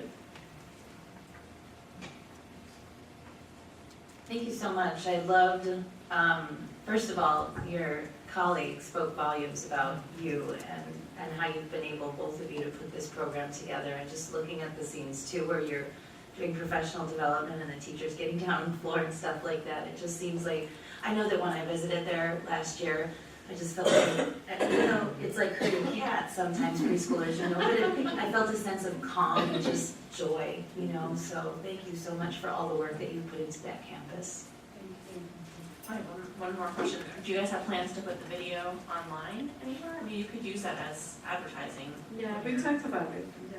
So, back to the I think I sent it to everybody who have the capabilities of taking it. So it's in their hands. When you're ready to accept more kids, yeah, it'd be a great tool, yeah. Thank you.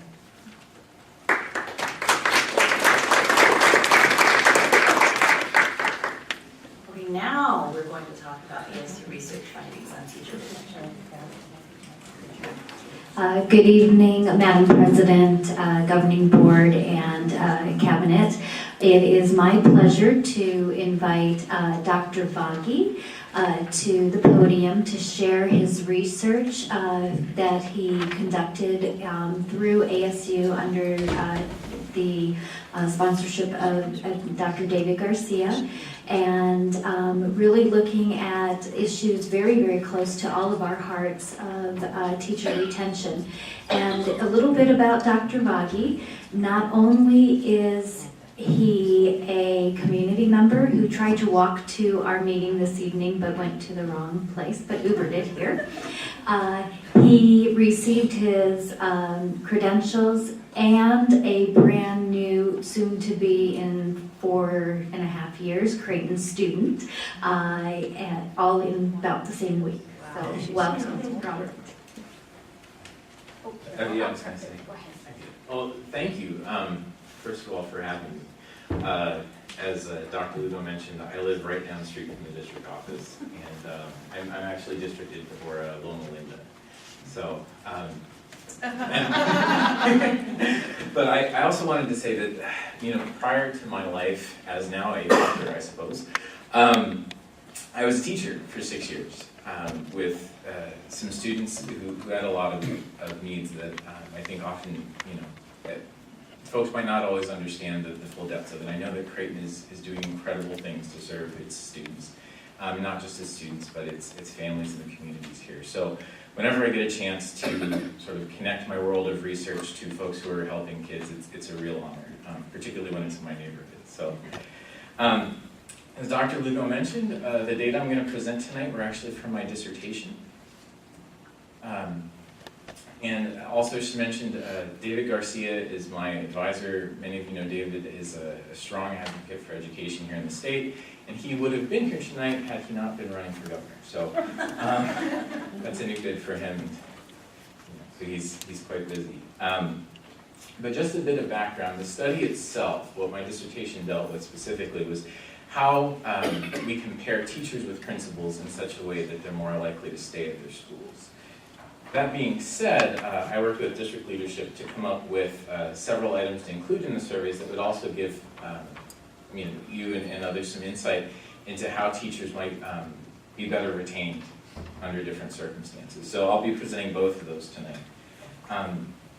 We collected responses during the 2-week period, January 9th through January 20th. And those came right after your winter break. And this is, I think, probably one of the most interesting things is that of the 352 teachers in your district, we had partial and complete responses from 283 for an 80% response rate. In my world, a 30% response rate is, yes, we should be paying attention to that. But 80% to me says, and you'll see throughout this, that your teachers have a lot to say about how they would like to be retained. They want to work in your district. So I know your time is valuable. I'll move right on to the findings. We asked teachers, do they see themselves working at their current schools in 5 years? And what we saw was that roughly 49% of teachers said definitely yes or most likely yes. But it's important to note that there was a lot of variability between schools. We had some schools where 65% said absolutely. And we had other schools where only 30% said that they would stay at their school in 5 years. Now, at the end, I'll get into some of the characteristics of the schools that are associated with those different rates of retention. But for now, I think this just gives you a broad picture of what's going on in your district. We also asked them if they saw themselves working in the district in 5 years. And we had very similar responses. So 51% said that they definitely would or most likely would be working in the district in 5 years. But the fact that these percentages are nearly identical, I think just as a bit of information for you as you're interpreting this, would say that teachers who are leaving their schools are also leaving the district. They're essentially one and the same in these instances. So the next thing I did is I broke apart district stayers and leavers. So folks who said that they would most likely or definitely stay, and folks who said they would most likely or definitely leave, and looked at some key questions. Now this first question, as a caveat, you all know that funding is something beyond any of our control, right? Unless we have any legislators in the room. But it is something that school districts across the state are struggling with. But that being said, having been a teacher, I know that perceptions sometimes cannot always line up with reality. While you can't necessarily change your funding levels, you can potentially communicate things in a way that might help affect teachers' opinions and attitudes. So we asked teachers, do you believe that your current district is doing its best to make sure that you're being compensated fairly? And roughly half said no, and half said yes, or that they didn't know. But when we look at 5-year leavers and stayers, you can see that there are significant differences between them. So while you can't change the funding levels that you're receiving, I think as just a move towards teacher retention, it might do well to explain sort of how these decisions are being made, right, and enfranchise teachers into that process. And I should say, and I'll get to this at the end, that we also had open-ended responses. And teachers, many teachers were very sympathetic to the challenges that you're facing. They are not happy with this current, I would say, the current school funding climate, or at least the mechanisms that we're using to fund them. But just know that they are sympathetic, but that their perceptions are generally related to whether or not they'll stay or leave. Was the question asked district or state, or what, was it worded that way? It was worded that way. But as I said, in the open-ended responses, even though this sort of looks as if the district, they might be thinking that the district isn't doing its best, there were many teachers who said, look, we get it. We understand you can't get more money, but we also need more money. So, and I'll talk about that in a bit. So my emphasis in research is actually on teachers, hence this study. But the research literature looks at teacher mobility and proximity to where they grew up and where they live. So I thought that we would include some questions about that in here. And what you'll see is that district leavers are more likely to live 30 minutes or more away from the school that they work at, whereas stayers are more likely to live within 30 minutes of where they work. I also asked. Interrupt real quick. Sure. What's the 5-year piece mean? 5-year stayers, 5-year. I understand leaving or staying, but what's the 5-year mean? So I asked teachers, do you see yourself working in this district in 5 years? In 5 years. Yes. Oh, so I took. Also, in the 5 years, these people are okay. Yeah, and so folks who said most likely yes or definitely yes, we consider stayers, and the opposite. Thank you. So I also asked did you graduate from high school in Arizona? And again, what you'll see is that folks who say that they will definitely or most likely leave the district are more likely to be from out of state. So taking this together along with all the other research on teacher mobility, I think that as you look to retaining teachers in this district or potentially recruiting teachers that will be retained, looking to the local community as a source for your employees would be fruitful to that end. So I also looked at whether or not certain years of experience might be at higher risk for leaving. And sure enough, your teachers who have 2 to 5 years of experience are significantly more likely to be leavers. So as you think about groups to target or groups to sort of increase your efforts at retention at, I would certainly look at your teachers within that experience category. Also wanted to look at the teaching assignment. And the good news is that your pre-K through 5th grade teachers are more likely to stay, but your middle school teachers are more likely to leave. So again, in terms of groups to target, I think that that would certainly be something to look at. Was that aligned with any studies from a national perspective and aligned with, from what I understand, middle school teachers migrate more frequently nationally? I will tell you that secondary teachers in general would tend to leave, particularly in high school, but middle school as well. Whenever you have to have a specialty degree, and the idea is that you have options elsewhere, and particularly when pay is low. If you're a science teacher, go work in a lab. All right, so these are the analyses from my dissertation looking at teacher-principal pairings. And for me, the sad part was that I didn't find evidence of pairings affecting retention, but we did find evidence of, actually very strong evidence, that certain principal characteristics are associated with higher rates of retention. So just to give you a bit of background on what you're about to see, there were several items that I asked for each characteristic of a principal. And I asked about the value that principals place on standardized test scores. I asked the amount of autonomy that principals give, the amount of feedback, and the amount of support that they give.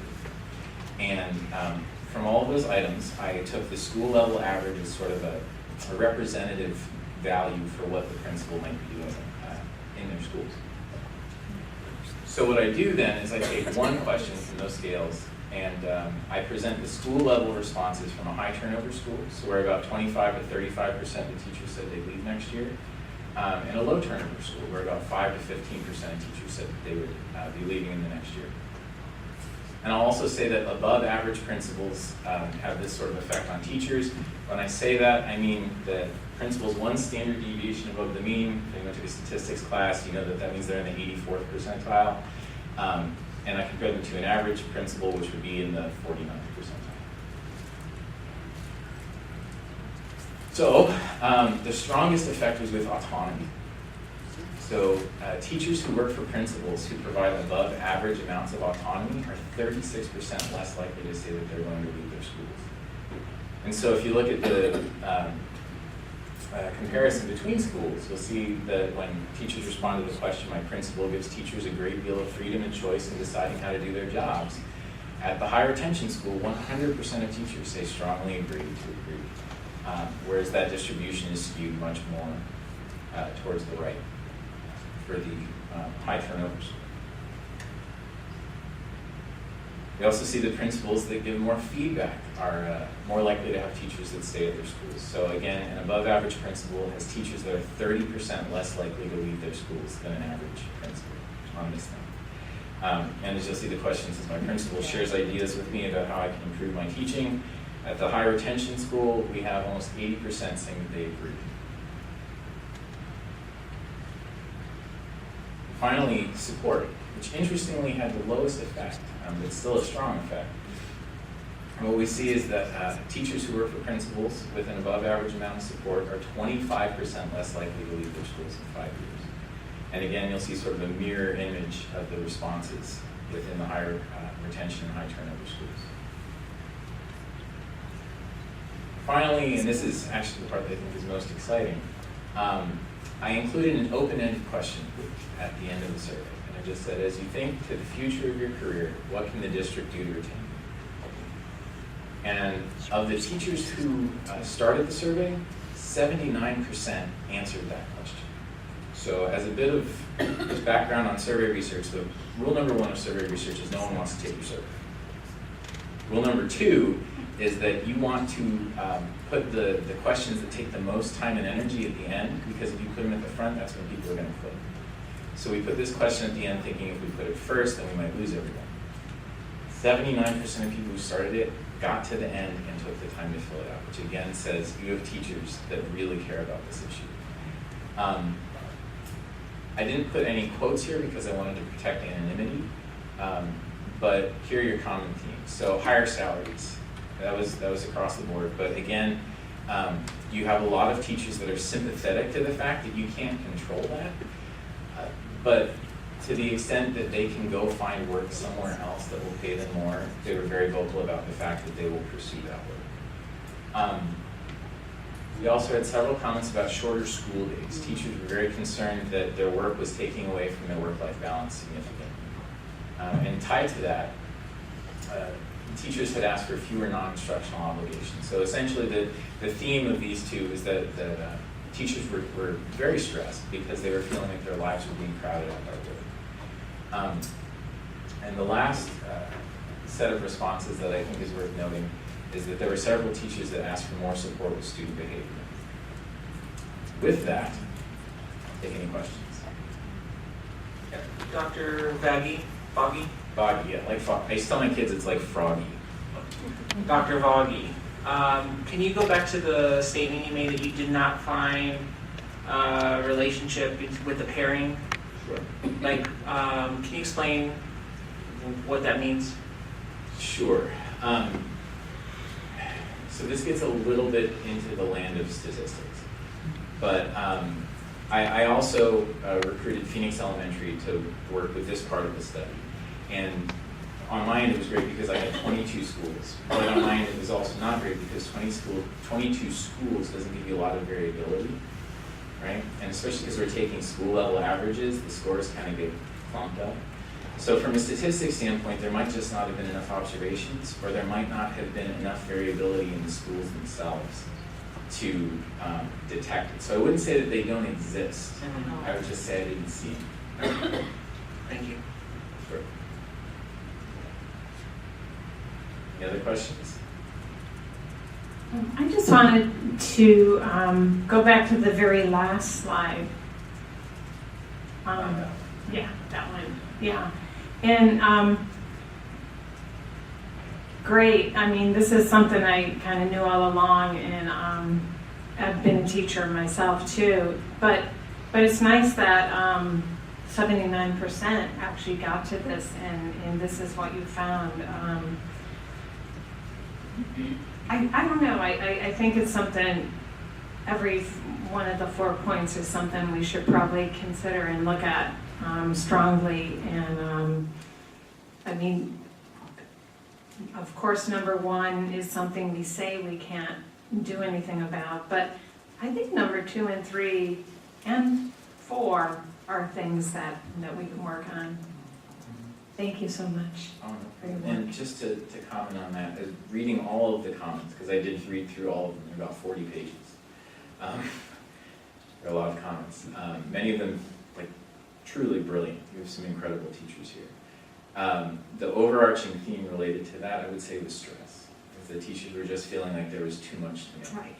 Right. Yeah. Will we be able to get a copy of this? Your leadership team has copies of a report that I wrote, and it's in their hands. Great. And just Of the full report, do I have the full report? Is that just your dissertation, the full report? Well, no, the report I wrote for you is something totally different. My dissertation, no one here would want to read. Okay, yeah. Eric might have. So, any other questions? All right. No, thank you for all your hard work. Thank you. Thanks for coming out in the evening as well. Appreciate your evening tonight. Report. Thank you. Before we move on, can I make a request? You're probably going to say no, but I want to ask anyway. We have a couple more things on the agenda, and it's getting pretty late, and I was wondering if there's any way any of the things can be tabled to next meeting. If my son doesn't get to bed by 8:30, he's a terror at school next week.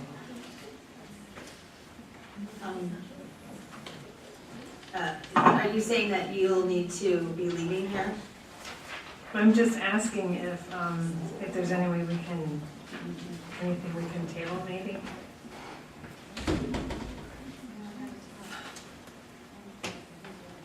What other people feel like? Just looking at, I mean, we have only the 6th and the 20th coming up, and they both also look pretty meaty because then we also have the month of July off as well. Can you table things once we've approved the agenda as is? But, Once we reach that agenda item, you know, you guys can, yeah. I'd say for the next item, 8B is something I've been curious and interested in for a while. I'd prefer not to on that one. And I think the next item is an important one as we continue to finesse how we work together. I also know that the board doesn't stop if one of us leaves, as long as we have a quorum. Not that I'm trying to squeeze you. Well, no, and I don't, especially for 10A, it's extremely important that all of us are here. And I mean, without talking too much about it, I mean, with 10A, we should be treating that like a first read anyway. I mean, I personally don't necessarily 100% believe that we need to make a motion necessarily. So as long as we're efficient with our time, clear on our purpose. Approximately how long is your presentation, Dr. Lewis? Now it's 10 minutes. No, don't cut. Like, No, can we flip the order? we are prepared for a 12-minute, shaving 2 minutes off. We'll go. I'm just saying because it's June, we've been preparing this since the NSBA conference, and I think it's important. I mean, it's something that both, I think several board members have expressed the importance of it, so. Would it be appropriate to flip the order so that all of us can be part of 10A next? And then some of us, I would be okay with that, that's fine. so, The president has an executive. I move we amend the agenda to reflect that we are changing the order. I'm not too sure just because I've already approved the agenda. yeah. I mean, I know we can like table stuff.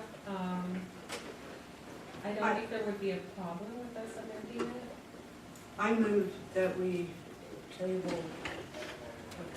Are we gonna table or are we going No, to? So well, change the order of 8B Go after. to come after 10A. I second. I moved and seconded, all those in favor? Aye. All right. Ready then. So that brings us to item 10A. And that is the discussion and consideration of governing board expectations and the board self-evaluation instrument. And I'd like to just give everybody a little bit of background on this. Don and I met while we were in Denver at the NSBA conference. And in addition to all the sessions that we were able to attend, we also sat down. Can you specify which Donna, because two. Oh, thank you, Dr. Lewis, yes, thank you. We were able to schedule some time to discuss board expectations and self-evaluations. We talked about how the very idea of evaluations in education may take on a negative connotation in the realm of high-stakes testing and teacher evaluations that are tied to teacher pay. We discussed how evaluations, when done right, are a perfect opportunity for self-improvement, reflection, and collaboration. I'm grateful to Carl first for bringing these expectations to the table and to the board at the time for approving them. I'm grateful to Donna Young for bringing ideas for board evaluation to the table, and to Amy for bringing back information from Denver about healthy boards with an idea that I've tucked away for later about a handbook for the board. But for now, I think that expectations and evaluations are good first steps before we tackle the idea of a governing board handbook. While in Denver, Dr. Lewis and I looked at the existing expectations that Carl brought to the board back in 2015, proposed a few changes to the document, and essentially created the evaluation based on those expectations. I look forward to candid, rich, collaborative, and respectful conversations tonight that are solutions-focused and that push us to be a strong and productive board, and that anyone who may show interest in Creighton board membership will have a clear picture of what we value in that service. Dr. Lewis, is there anything that you want to add about the process or anything that I may have missed? Well, you mentioned early that we may not want to use this as anything other than a first read, and that would be my recommendation. I think tonight, just get the ideas on the table. The fundamental content of your expectations is just excellent. And the tweaks recommended that were put together in Denver when we worked were done through a crosswalk of a former exhibit. So there were a few things that were missing that as we worked together, we thought, that might be good to put on there, and I can't remember the letters, I should remember them. They're in red, like E and F or something under professionalism. And then, they're in blue. Okay, thank you, Yeah, sorry. that's right, thank you. And then there was, so those were a cross-reference to a former document that you and I both thought would be appropriate. We also played around with the concept of should versus will. And that was in part because there was questions about the reasonableness of everybody being able to have the ideal ability to visit schools or events over time. And then there were some comments shared by another board member who wanted to address a theme that seems to emerge frequently, which was conflict of interest.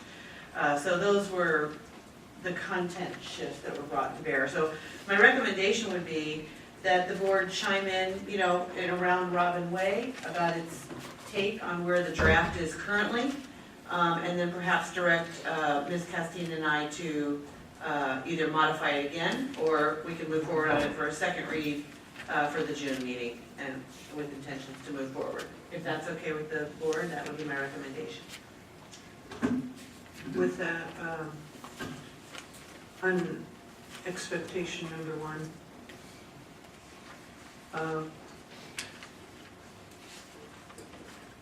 in Denver, and mostly in Denver, with the equity, I like the definition. We don't have time to go into a definition tonight or in the second read, but maybe this summer at the study session that we all come together with their, we're 5 members here, and if we polled us now, we'd probably come up with 5 different definitions of equity and what it means. I think we should come up with a standard that all can agree with, and how we're going to approach equity. I mean, it's nice as an expectation, we'll do this with equity in mind, we'll do this with equity. But it means different things to each and every one of us. So we should come up with a standard, is my suggestion, as a definition, and use that when talking about equity in the self-evaluation. But like I say, it's not for tonight's discussion. Or we'll be here till midnight, and I'll leave too. No offense. Look, I like that idea to come back and actually define the terms, because then, for me, the purpose of this document, like, we already are bound by ethics and law. But the way this works, the way this adds value, is if we either all 5 agree or not. I don't see this as a 4-1-3-2 type of thing. So to Ms. Young's point, I think it would be critical to define it. I don't know if it needs to be defined in the document itself, but we can come back and we should talk about it if this is something we care about. What is it that we care about, so that we as a board can give direct, I would say, clear direction to the superintendent.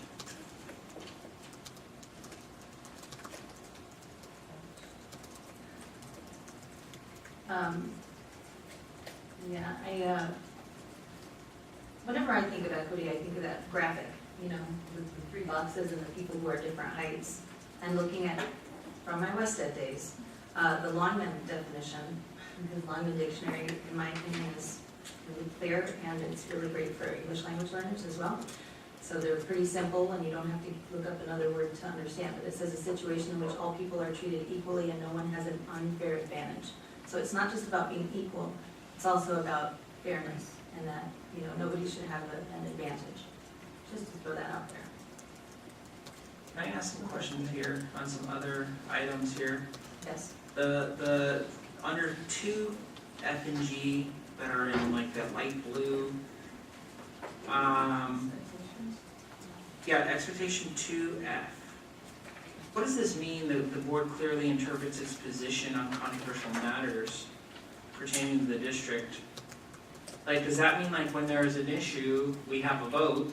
That means we've interpreted our position and then the superintendent knows what to do with that? Because this is the new one that I'm not sure what previous exhibit it was referring to. Yeah, F and G were from the cross-reference that we did in Denver, and we said this seems like it's worthy of pulling in. It can be omitted if it's redundant or assumed by law or ethics for you. And I think when Jean and I were meeting and we were doing the crosswalk between the old exhibit and the expectations, we found 90% alignment actually, and we didn't feel that we needed to pull in a ton of stuff, but these were the two that were outliers just from that one conversation. So Yeah. certainly feel free to say it seems redundant or we need to interpret it. Well, I thought with the expectation on governing board and superintendent understand their roles and responsibilities, that kind of takes care of that. So I didn't think that was necessary. I thought we had one in here, maybe it's just in our policy manual on the board makes decisions, like just on what our goals are. The board will, I guess, make things happen through the management or supervision of the superintendent, that we're not the ones doing it. I thought that was kind of already, I didn't feel it was necessary. I feel like it's better than. I like the idea that it says clearly interprets its position. That makes, various times we can be ambiguous, and this more or less says, we will be clear. So Dr. Lewis knows where we are. Does that mean we would vote on controversial matters? Well, you know what, I recall too, one of the reasons why we brought this up as well is because,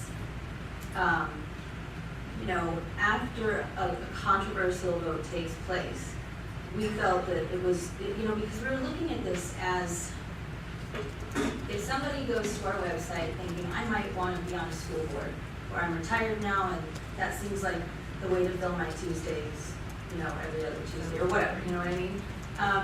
But we wanted to make sure that anybody looking at this would have a clear understanding of the expectations of them. And so one of those things, and I believe it might be policy actually, Carl, was when there is a controversial vote, it's important for boards to, if it wins 3-2 or if it wins 5-0, we need to be mindful of our vote, and we need to be mindful of how we, share the ideas about that vote with the larger public. That was, I believe, where this came from, because there had been some issues at the time in different districts where you had people who were, spouting off against their board's vote.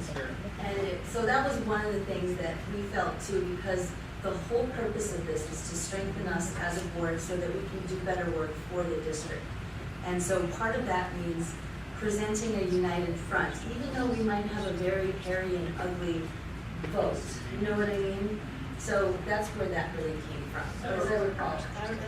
So I understand that if it's a controversial issue, that we are otherwise not being clear or maybe united, it's something we should vote on so that Dr. Lewis has a more clear direction. Yeah, but I think what President Castine is adding to that is, let's say I was on the losing end, the expectation of me as a board member is to honor, you have ethical policy on this already, but I think what the ask is that we honor the will of the entire board. So superintendent can do the job. It's not the board member, it's the board. The board has clearly interpreted its point of view. I think maybe the language that could help finesse that would be to honor the point of the governing board clearly interprets its position, and all board members honor that position, or something. Yeah, that would be helpful because it's not super clear the way it's written. I think that one little clause could be helpful. I think you need to be careful there too, because I feel like I don't want to be told what I'm going to be able to say to people, especially if if there's a controversial vote and I was against it and it won, I don't feel like I should be told that I have to go out and say, oh yeah, that's great. I mean, of course I can say, yeah, it passed the board, but I don't feel like somebody should tell me that I have to say, oh yeah, I'm for it. You know, I mean, I could say, yes, I voted against it. I don't agree with it. Of course, I'll say now it's board policy because we passed it. But so I think we need to be careful with how we state that. We're kind of getting into the non-freedom of speech type thing, or that we don't want to get into that at all. I think it's less on what you can't say. Like, I think if I lost a controversial vote, I would say what I need to say, but I would hope that I wouldn't do it in a way, like, I think what you said, it would be, this is my point of view, this is why I voted the way I voted, this is what passed.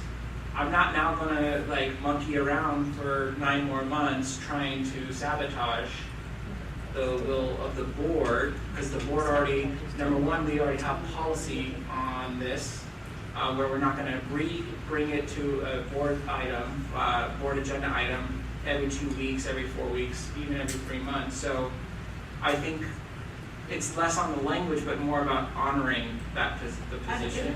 Honoring or being united.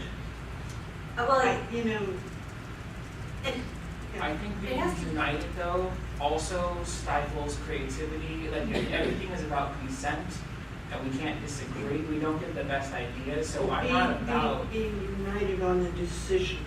Like, you might not agree with it, but you're not going to try to sabotage it. Sure. That's being united on the decision. And we have an opportunity in this public forum to be as loud as we want to, and to disagree with each other with respect. And I feel that, and trust me, there have been votes that have happened that have not been easy for me, and I'm sure that I could have done better with how I represented the board. And I've since come to understand that I can tell my husband that I'm frustrated with it. I can share over coffee with somebody else that I'm frustrated by a vote. But what I've seen, not necessarily from this board, but I'm not on all social media, so I don't know.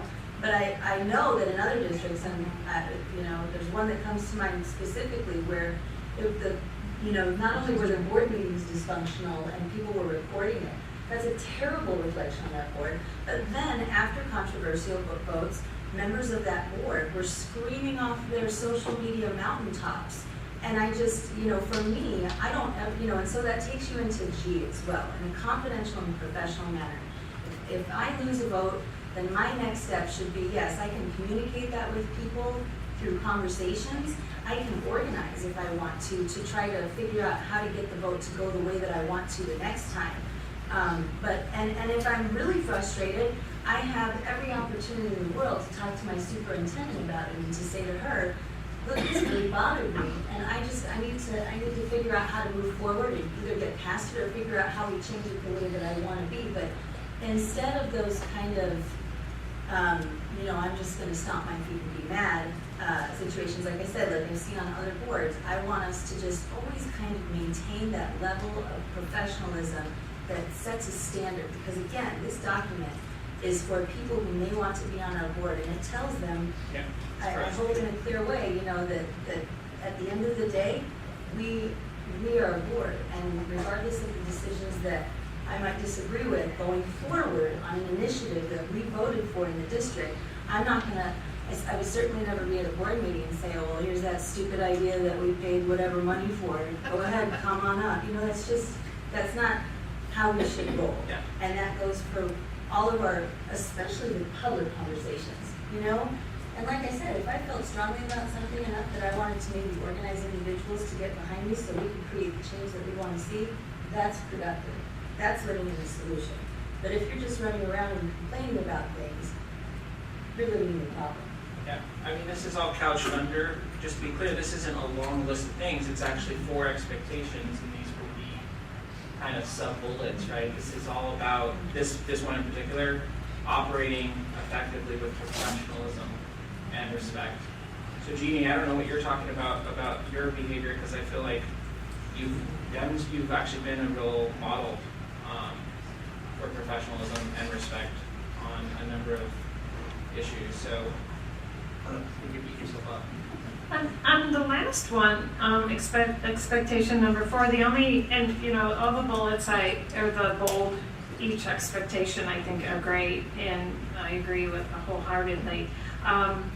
Sometimes all the little numbers or letters underneath them, sometimes they can be misconstrued to mean this way or that way, and that's something we're nitpicking on a little bit right now, which is fine. But the big one that jumps out at me on expectation number 4 is the governing board provides sound legal and fiscal oversight on district budgets and assets. And I know that's something that is one of our, it's defined as a school board member. It's one of our, I don't want to say jobs because we don't get paid, but it's one of our responsibilities, and that's already, you know, I've read that before. But when it says we provide sound legal, it almost sounds like we need to be lawyers or something, and that's what I'm worried. Which one do you want? Number 4, Expectation. It says we provide sound And legal. remember, these are the expectations that we had already adopted, I believe, back in Right. 2015. Well, and if you're looking at somebody that's going to be thinking about becoming a school board member, they might look at that and go, oh, I don't know, you know, I'm not a lawyer, I don't know anything about legal. But then So again, I maybe mean, we can rework that or something, or reword it, I don't know. Or through council provide. I would just say what it means to me is it's not like telling the superintendent to do anything illegal. We would bring in the attorneys on things that we want to. It's assumed Dance around. by us, but, okay, that's all. Yeah, I appreciate that. But on that legal point of view, under 2H, which is the red one, I think number 1, it's in the wrong category. It says the governing board will refrain from any real or perceived conflict of interest or coercion of staff members. So I'll just address perceived conflict of interest. Maybe that goes under the legal piece. But number 2, to Annette's point, I don't think any of us are attorneys. And to Annette's earlier point about being censored or told what to say or do, I think a better way, because I feel like we've brought in our attorney who has provided legal counsel on issues that we had different points of view, and I think we heard things differently. And at the end of the day, we still are entitled, we've earned the right to make our votes. So I think a different language would be, I'd move it out of 2, put it under 4, and something to the effect of the governing board will seek legal counsel on topics that may be perceived as conflict of interest before voting. That kind of came from the Wyoming School Board, going to one of their breakout sessions at NSBA. Basically, the governing board will refrain from any real or perceived conflict of interest. That's word for word out of their expectations for their self-evaluation. I don't know. I don't know how you would feel if there's a real conflict of interest. You know, that's one story. But I don't want people to think that there's a conflict of interest, even if the lawyer tells me that I have no conflict of interest or it's 2 pieces over. I don't want people out in the community to perceive that there's a conflict of interest that I voted on. I find that unprofessional, being a professional at this. The perception is reality in a lot of people's minds. The problem is perception is very subjective. Look, I've been told that it's a conflict of interest to make decisions on this board by one staff member because I wasn't a staff member. Legally, I can't get on the school board as a staff member. But to be told, and now it's perceived as a conflict of interest because I'm not actually in a Creighton classroom earning a paycheck teaching kids, that I have a conflict of interest, like that perception might be very real to this person, But legally, like I can't account for how that might be interpreted. If that's a problem, she can file a lawsuit, I don't know. Like, the law is very clear, it's not a conflict of interest. So I think, I can't personally bring myself to the board and make decisions based on what there are 22,500 registered voters in this community may or may not think, in addition to all the folks who aren't registered, in addition to all the students. I would say like we leave the perceptions, I would leave the interpretation to an attorney to give counsel, and we do what we need to do with that on votes. In policy, it has a conflict of interest, word policy. That just deals with the tangible. Are you getting money from, your brother-in-law owns a painting business and you vote on repainting the district office, hypothetically. That would be a definite, tangible, money-wise conflict of interest. That's all it goes into. But there's also other conflicts of interest. You could do something or have somebody where you don't get tangible, but it is like your boss says, it could help without tangibles. Somebody, I'm trying to think, I'm sorry, I'm having problems tonight. Thinking and everything else. But basically, a conflict of interest does not have to be a tangible means to be a conflict of interest. Well, legally it does. That's what the attorney told us. The attorney told us legally it does. That's legally it does, but there's other ways you can get some type of, So I really like, an intangible. Go ahead. I hear you say that perceived conflict of interest is something that's important to you. I hear you saying that you want it to be done on expectation of for and to reflect what Annette said about we're not the ones providing the legal advice. So perhaps what we can do is say that our governing board will seek counsel to be sure to avoid any real or perceived conflict of interest or something like that. Because you phrased it something like that, moving it down.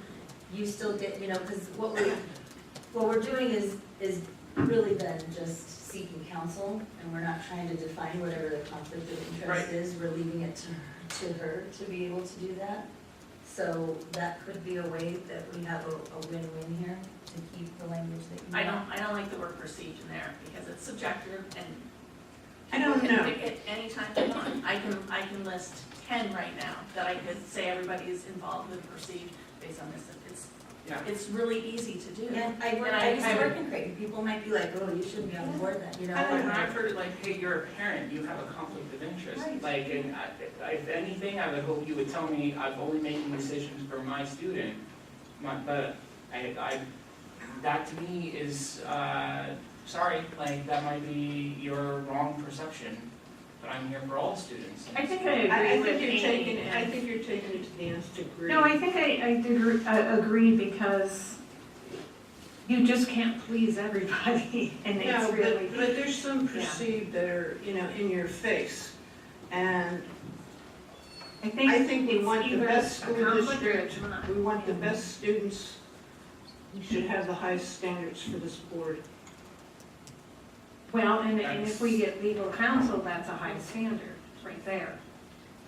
If we're worrying about tippy-toeing around people who think, I see what you're saying, but I just don't, I think if we've got legal counsel and no, it isn't a conflict, yes it is, there it goes.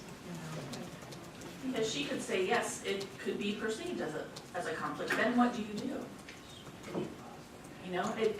Because so many different things could be mistakenly perceived, but it's not a real conflict. And we could have her in every board meeting, potentially, and, it seems crazy. I think, it sounds to me like the concern is that we could get lost in the weeds, trying to decide whether it's, who's gonna perceive it to be that way, who decides how you get to perceive things. So I understand that you want to make sure that we are truly, on the straight and narrow and upfront and honest with all of our constituents. But I share the same concern with Amy, Carl, and Annette about anybody, right now, a lot of people don't perceive any conflict of interest with Trump's money and his properties, people don't think, they have no perception of that, others do you know what I mean? So I would hate to divide people in that way, so that, they could, I get it, it's too vague, you know what I mean? And there's too much of personal opinions in there that don't necessarily reflect legal statutes. Does that make sense?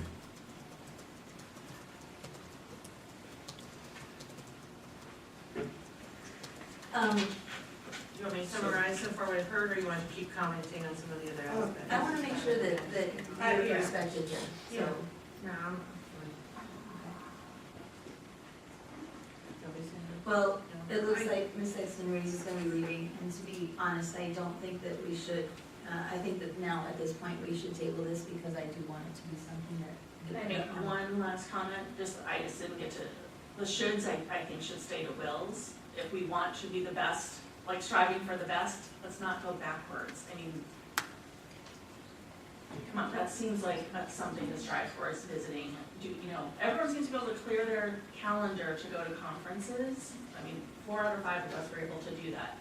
We should be able to try to visit every school. I know it's not always possible, and again, this is not enforceable, but that should be our goal. Again, this is our legacy that we're leaving to future board members.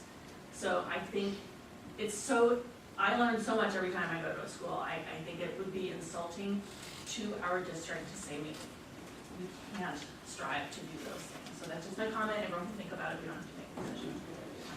I like, will to me is more or less telling me I have to. Should is my choice. I like the should, it's not as dictatorial. There's, not me included, but there's other people who work full-time. And sometimes it can be, they try to go to various events and celebrations after school hours, but some people's, their work hours are the same as school hours. And it really,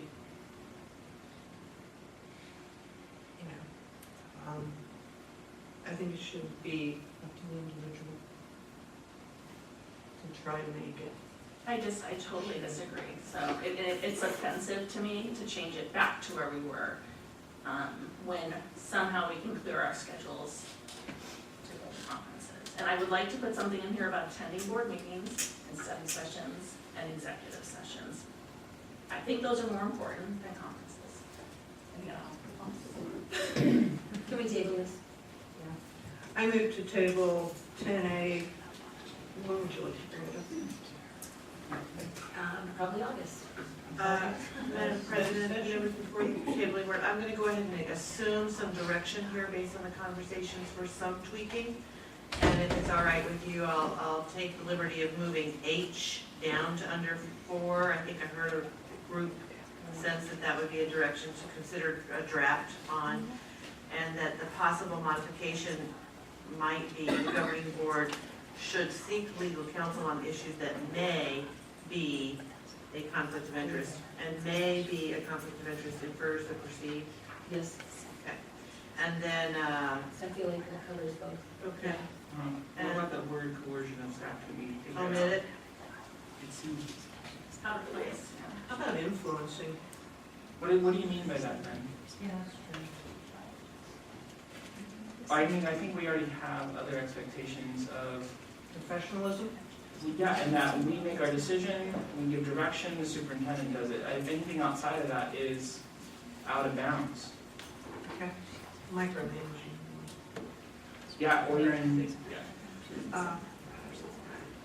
I'm kind of confused because we were Well, talking. we can pick it up. We were talking about something in the first citation 1 or Under And then- one, I have that we want to look at equity in the summer, so we're okay. Yeah, to then it hold on was, that we were one. talking And then about something in definition. two.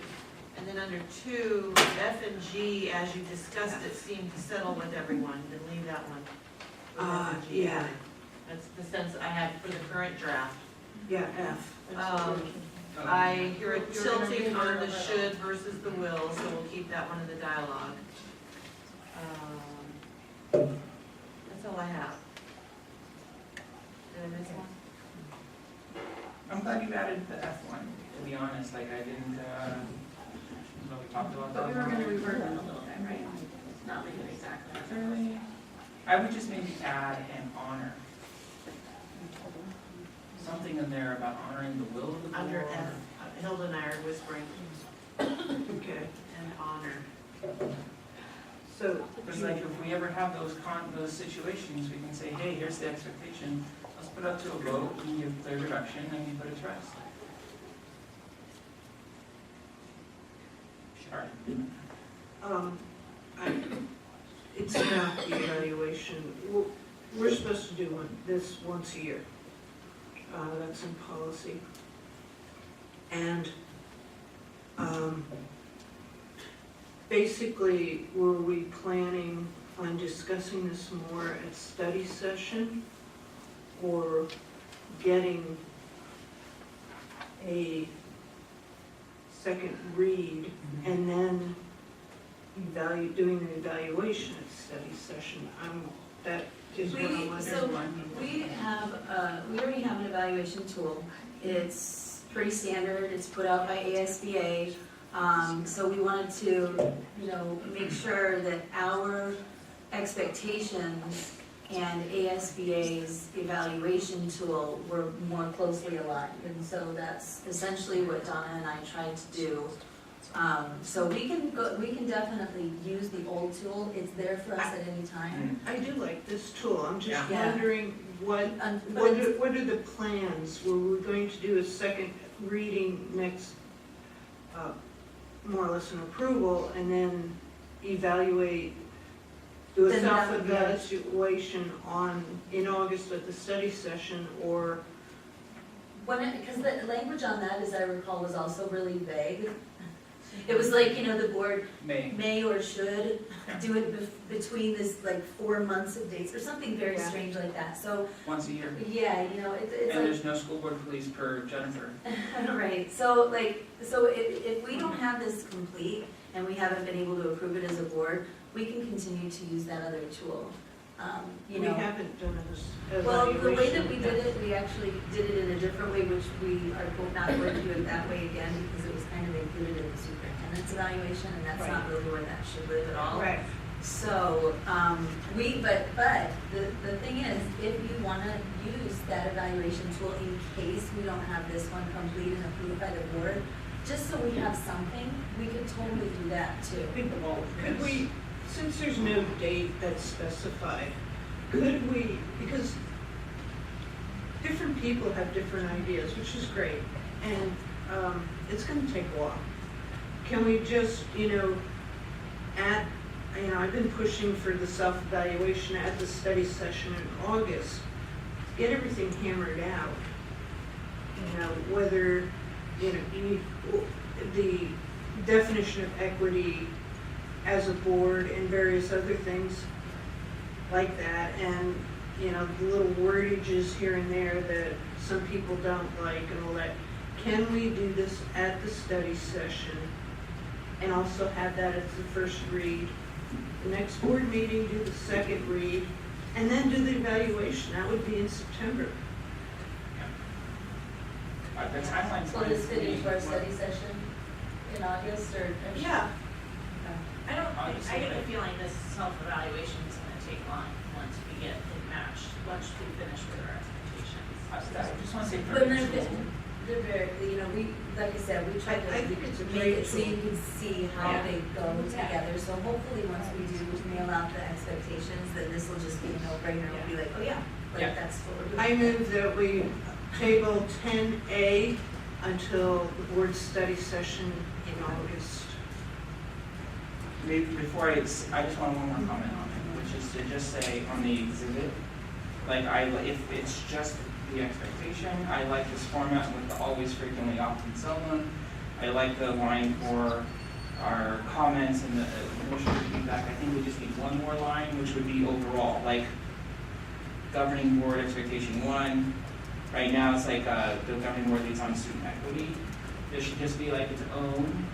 The sub ones would be, we can also look at. One more line right here. Got it. For each Yeah, of them. for the children. Yeah. But I like the tool that you all designed, and even though we're not voting on it, I just wanted to let you know I thought it was a solid tool. I second Donna's motion. It's been moved and seconded. All those in favor? Aye. All right, it's tabled. Let's go ahead and talk about hiring protocol. Dr. Lugo.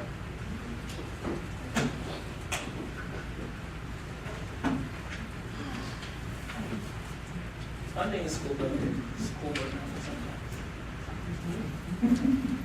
So, good evening again. Thank you for allowing us to present this evening regarding our hiring protocol. And I'd like to call up Principal Jeff Geyer and Principal Julie Frost. They will be supporting me in our presentation, and that's the wrong one. It's late. We're just gonna make it work. No, I had a pretty graphic and we got it down to 4 R's and it was in a circle because it, yeah, that's the right one. So you sent people right home, but you had the wrong one in the left. The correct one's in the library. They're looking Okay, at it. you're looking at the nice one. Okay. So, so basically, what I want to show in this slide is what we're going to be speaking about this evening, and that our hiring protocol is really cyclic, and that we want to make sure that we hire teachers into the system that represent our strategic plan and are a good fit for the district. And so keeping in mind the protocol of a student, really, if you look at those attributes from what a Creighton student is, we really see that as what a Creighton teacher is, and we listen very hard for those things. So this evening, and I'm sorry I've thrown off from my own piece here, we've been using a tool. It's a screening tool called Ventures for Excellence, and there's lots of research behind it, but it's a quick 7-question screener. And this evening we'll be speaking about those teachers who do really well on the screener. And part of the presentation will also be peppered with teachers' reflections, award-winning teachers in the district's reflections on why they chose Creighton. So before I move on, so I'm sorry, one of the first things we want to do is make sure that we recognize and master the context in which we work. So those of you who have seen Warren Bennis's work on becoming a leader talks about you really need to know yourself, know your organization, and know the greater context around the organization so that we can really help solve those problems. And one of our problems is retention and recruitment. So with looking at that, the first thing that we do is we forecast. President Castine was in the district when in January a survey goes out to teachers, and it's non-binding, but what are you thinking about doing for the next year? Are you going to transfer? Are you going to stay? So that helps us with planning purposes. Then we also want to understand the context of the Department of Education. What's going on with certification? We're hearing rumors that the certification, anybody can be a teacher now with a bachelor's degree.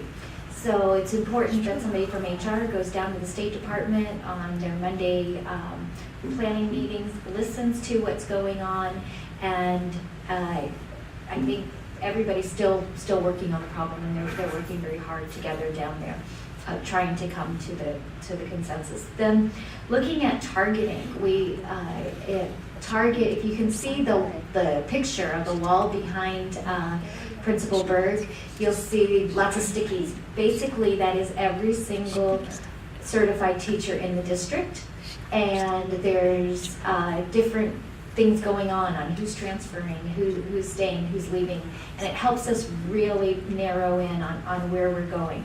And targeting our recruitment plan to our student teachers who are successful in the district, people who currently are employees of the district, getting their bachelor's degree, starting locally, and then expanding out to different states.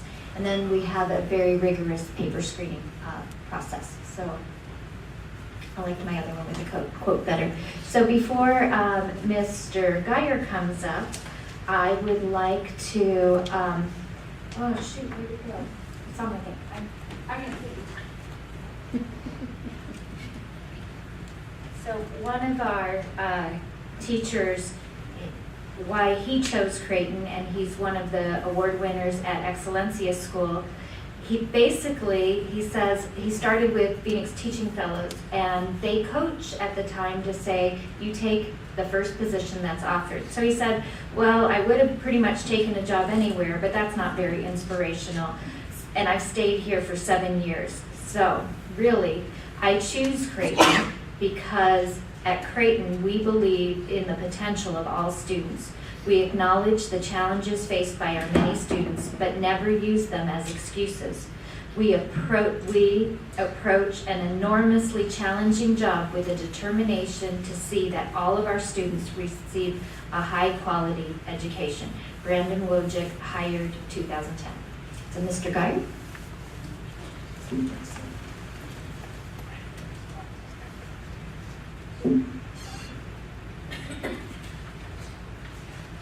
Again, Madam President, members of the board and executive team and remaining audience members.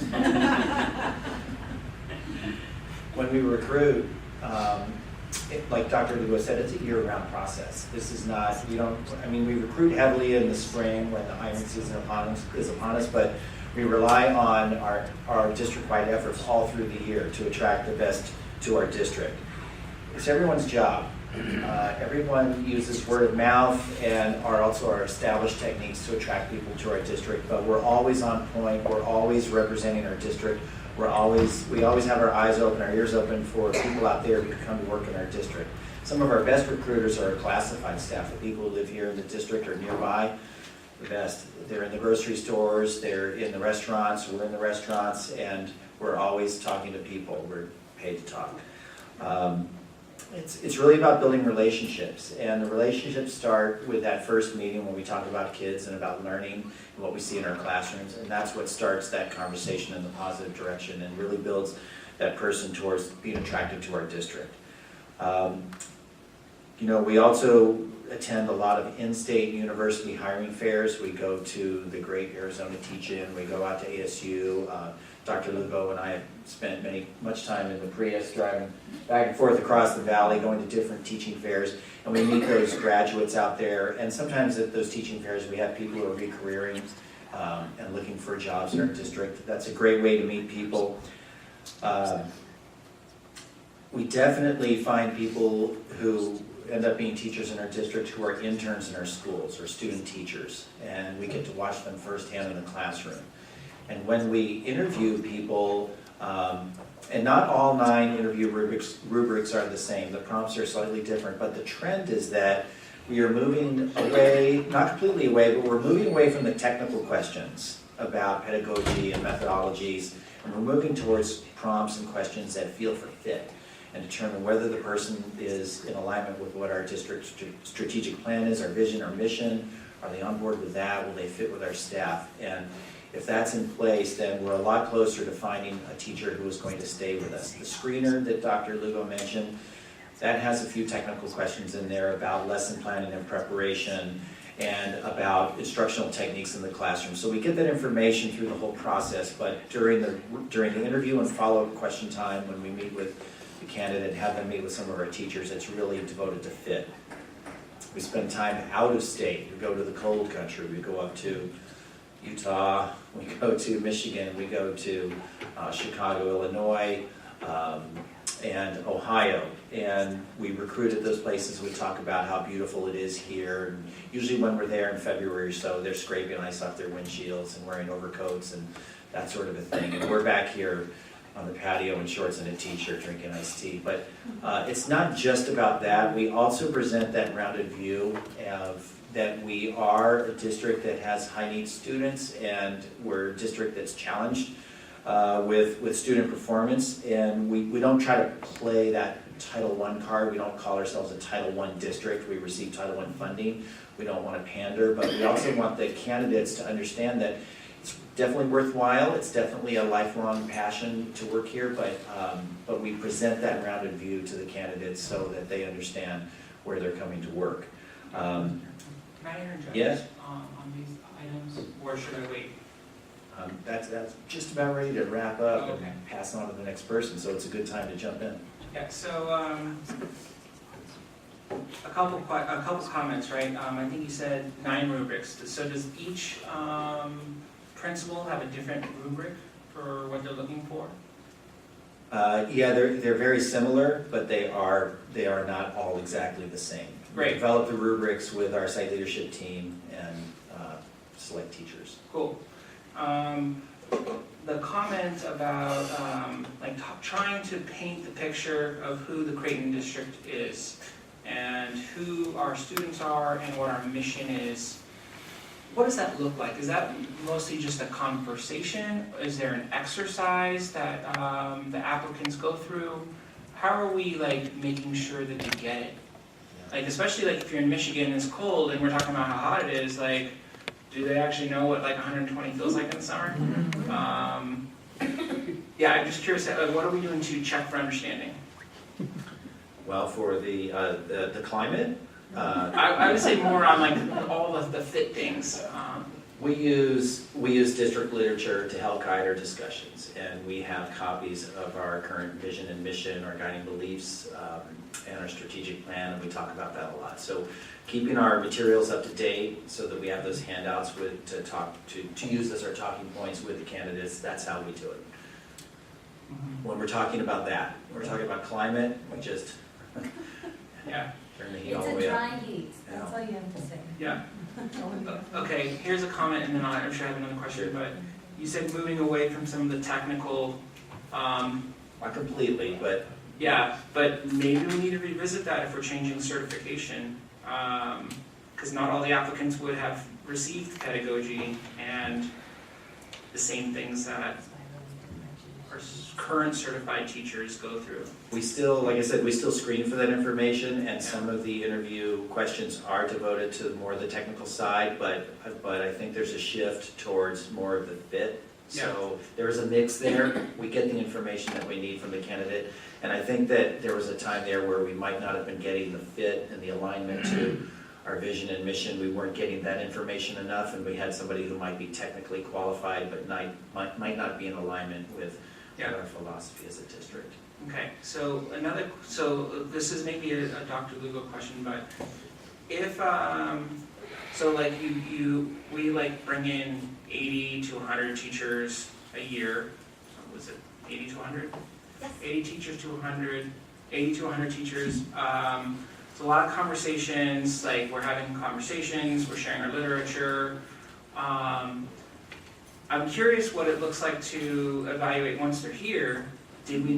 Were they really a good fit? Did we use the right profile? Did the questions that we asked make sense? Is that coming? Yeah, so Ms. Frost so Jeff's part was, because he's one of our number one recruiters, how do we get them here? And one of the things we do say is, especially if they're making the move across the country, honey, don't sign anything until you come out and visit, unless you really, really want to, which is a very different strategy than some other districts where you've got 2 days to sign and consider this offer. So we take a lot of time. I know Mr. Carbajal has taken future candidates on a iPad walking tour through his school to show them really this is reality. We just had a candidate Miss Lawson, yeah, she Googled us and looked at the school and looked at the neighborhood and had some really poignant safety questions. We create apartment lists of hopefully affordable apartments that are in areas that we feel are comfortable. But I want Ms. Frost to speak a little bit about, so that you understand the protocol. The screening protocol is all that stuff, but there's 7 basic questions that Ventures for Excellence, and I've gone through multiple trainings with them and done the trainer model with some of our principals. But the first question for me is the most important. It's on purpose. What are your 3 most important reasons for wanting to be a teacher? At that, I can see, are they aligned with where we're at? Then there's 2 questions on relationships. Are they able to build relationships with students and with adults? And you're looking for certain attributes. Then there's 2 questions on teaching strategies, the pedagogy. And then there are 2 questions on learner outcomes. So it is a balance, and you can tell the potential teacher who's on the alternative pathways. So when I communicate to the principals, if I'm the one doing the screening, I might say, this person scored a high plus, but may need support in teaching strategies, which is, they might not have the complete package. So, and I mean, I just think about the scale of the operation here. But Mr. Geyer, when you're in Michigan, it's not just I'm looking for Papago teachers, you're looking for Creighton teachers. Because I think there's a pretty, I mean, there are some common themes about our schools, but they're different. They feel different. And I think we've encouraged that. Like, it should be its own special family, like a mini family. I don't know what you call that. So how, like, do you talk about oh, you might be a great fit for Larry C. Kennedy? Sure. We, when we meet teachers who are native Spanish speakers or have strong Spanish skills, we think immediately of the program at Biltmore Prep. So we're always recruiting for the whole district, and not just for certified teaching positions. That's always strong emphasis. But if we meet other people who might fit into classified positions, we try to attract them also. It's always, yeah, if they look like a panther, I'm going to set the hook in them. But we're recruiting for the district. And Dr. Lugo hit it on the head. We meet them there. We get a feel for them, and they get a feel for us. But then we try to set them up with a Skype interview with other teachers. We talk to them more about our school. We ask them if they have friends or relatives in town that they might be coming to visit, and if so, stop in and see our schools. It's a whole wooing process. Cool. I'm going to read you a quote. All right, this is from Kay Starr, and was up here at the podium a little bit earlier. She's been around for a number of years. There are 2 reasons I chose Creighton. Number 1 is the community. Generations of families raise their children in the Creighton School District. I've been part of the Creighton family long enough that my former students have children of their own who attend Creighton schools. Creighton School District does shift and change, but is always rooted in families. The second reason is that Creighton is always on the cutting edge with current research, education trends, professional development, and always 2 steps ahead in the use of technology for student success, instructional strategies, and efficient business operations. And the third reason I work for why I work here is that there are so many talented people. I am constantly learning and improving every day, expected, supported, and encouraged to keep learning. Katie Starr. Julie Frost. Hi, good evening. A couple of things. I'm going to talk about the back end. So what happens after we've gone out recruiting, we've given the screening tool, and then what is the next piece here? When we talk about, as a principal, when I'm looking at the screening tool, I'm looking at a plus. I'm looking at outstanding teachers to draw in. We don't always have a plus. We will look at highly qualified or high plus. And that's where we start with our recruiting. So we may not have all of our teachers yet because we're very picky about who we want in our Creighton family. We want the best for our students. So we take our time with that, looking at the different questions. As Dr. Lugo said, those are very helpful in us identifying quickly who may be a good fit, who may not be a good fit. When I'm looking at that, we also as principals, it used to be a few years ago, there was really a strong competition among principals. And we finally had to have a conversation with each other saying, hey, we really got to support each other and not pit each other against one another. So that was something that came out of the conversation that we wanted to a couple of years ago to really figure out. We really support each other in that direction now. After we've gone to that, one of the things I really look at is their application piece. Because I want to know if, are they looking for a STEM program? Are they looking for leadership skills? Are they looking for extra money after school? Some of those lot of things come into play. So I start to look at those kind of tips that let me know. When I call a teacher or text a teacher, that's really what I've come to text. Texting is great because they answer right away. They're very interested either in knowing more information about it, or they've accepted another position, or what. I already know very quickly where I can go in the direction with those teachers. Once I've established that relationship, then what I like to do is sit down. If they're out of state, we usually do a Skype interview, or we do an interview over the phone. It's always with probably one of my leadership team, and always with a teacher that they may collaborate with. It's very important to establish that relationship right away. After the interview process, then I talk to them about, I start an interview process, I talk to them about what is great about Creighton. You know, I've worked in the Creighton 31 years. I know a lot of things that are great here, a lot of things that we have. Talk about the opportunities for leadership. Like mentoring. Mentoring is very, very important to our teachers, especially coming from out of state or our brand new teachers. They really want to know that there's a teacher there to help them. They want collaboration. How do we collaborate? And they want to know what kind of vision we have for our schools. So I talk a lot about what is our school representative of, what does our district offer. And we offer many, many, many things. One of the things I especially talk about with my out of state young people that come here is that you need a support system. I am your support system here. I will make sure you have a place to go for Thanksgiving. I will make sure you have an apartment set up, a place to live when you first come here. Food the first few weeks of school if you need it. We set up with Peter Piper Pizza, all of our businesses. So really, I am Mother Bear. I'm here to take care of you, to make sure you things. I also make sure that, hey, I have a new teacher coming in on Thursday from back east. She's coming in from Detroit. Never been to Arizona before. Signed her contract. Is coming to meet us for the very first time. She is so excited to come here and meet our teachers. One of the first thing I said to her is, "Did you talk to your mom and dad about moving?" Because I want to make sure that they have a relationship that their mom and dad understand. They're coming from far away, and it's not always easy being away from your family. And so I always encourage them to bring mom and dad with them. I meet mom and dad, they meet me, and we've established that relationship right there. That way I can talk to them throughout the year about, well, how's mom and dad doing? What do they think about the accomplishments you're doing? So you've got to establish that rapport with them in order to keep them.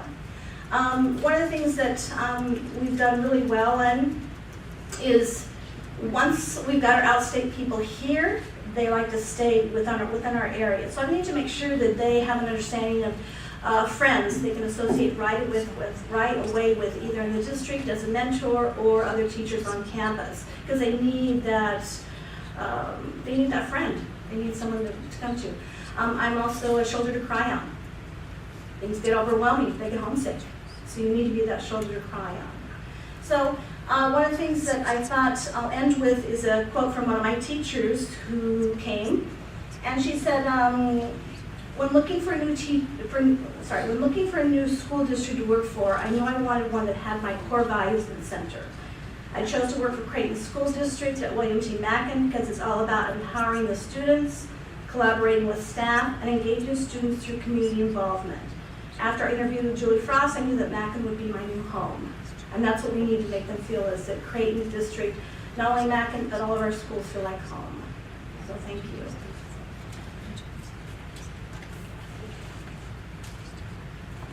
And so the last piece here is really looking at recognizing and reflecting and then preparing for the next cycle And so, yeah, isn't that a wonderful picture? It just says it all. Or sash. So, and one of the things that I wanted to point out, of the 9 teachers standing on this stage, 7 of those were double pluses. The other 3 I don't have data on because they were hired prior to my being the director. And I cannot tell you enough on how the new strategic plan really does help guide our decision making and guide future applicants. I was in somewhere in Illinois with Andy Gutierrez, and I was sharing this at the strategic planning meeting, had a applicant who came to our table, chatted with us, went back, looked up some of the information online, had our literature, and she's like, I am ready for adventuresome learning. And she'll be delightful. You'll get to meet her, I'm sure. So I will close with a quote from one of our award winners, Annabelle Ulloa, who came on board in 2000. She said, I chose Creighton because when I applied for a job, they were looking for bilingual teachers, and it was an opportunity to work here in the USA and live to provide a better life for my son. But better question to ask me is, why did I decide to stay in Creighton? I decided to stay at Creighton School because I love the way the district helps us grow as professionals, to grow personally, and to grow as teachers. The environment is really essential to feel great, appreciated, and a valuable employee. These are the aspects that the Creighton offers their employees. Creighton is the perfect fit for me because I can identify with the population, most of them Latinos, the climate, the environment, the families, and of course, most importantly, the students. 17 years in the same school where I feel appreciated by parents, my coworkers, and the administrators. These are the reasons why I cannot say goodbye. Dr. Lugo? Yes. I know a few years ago, it might be more than a few years ago, you mentioned that a lot of our teachers leave that are from out of state within the first couple of years due to homesickness. And I'm just wondering, with the presentation also preceding you on retention, I guess what I'm asking is, do you have any numbers on those that Creighton does hire from out of state, and how many stay beyond 3 years? I do have that, not off the top of my head. I can bring that or write it in a board update for you if you'd like. And I think there's various reasons. Some of it's homesickness. Some of it is, I swear when I was principal at Loma Linda and they put the fire department in next door, I'm like, we're going to have a spaghetti dinner and you ladies are going to be serving spaghetti to the firemen. You know, it's all about that matchmaking and building connections, but no, relentless.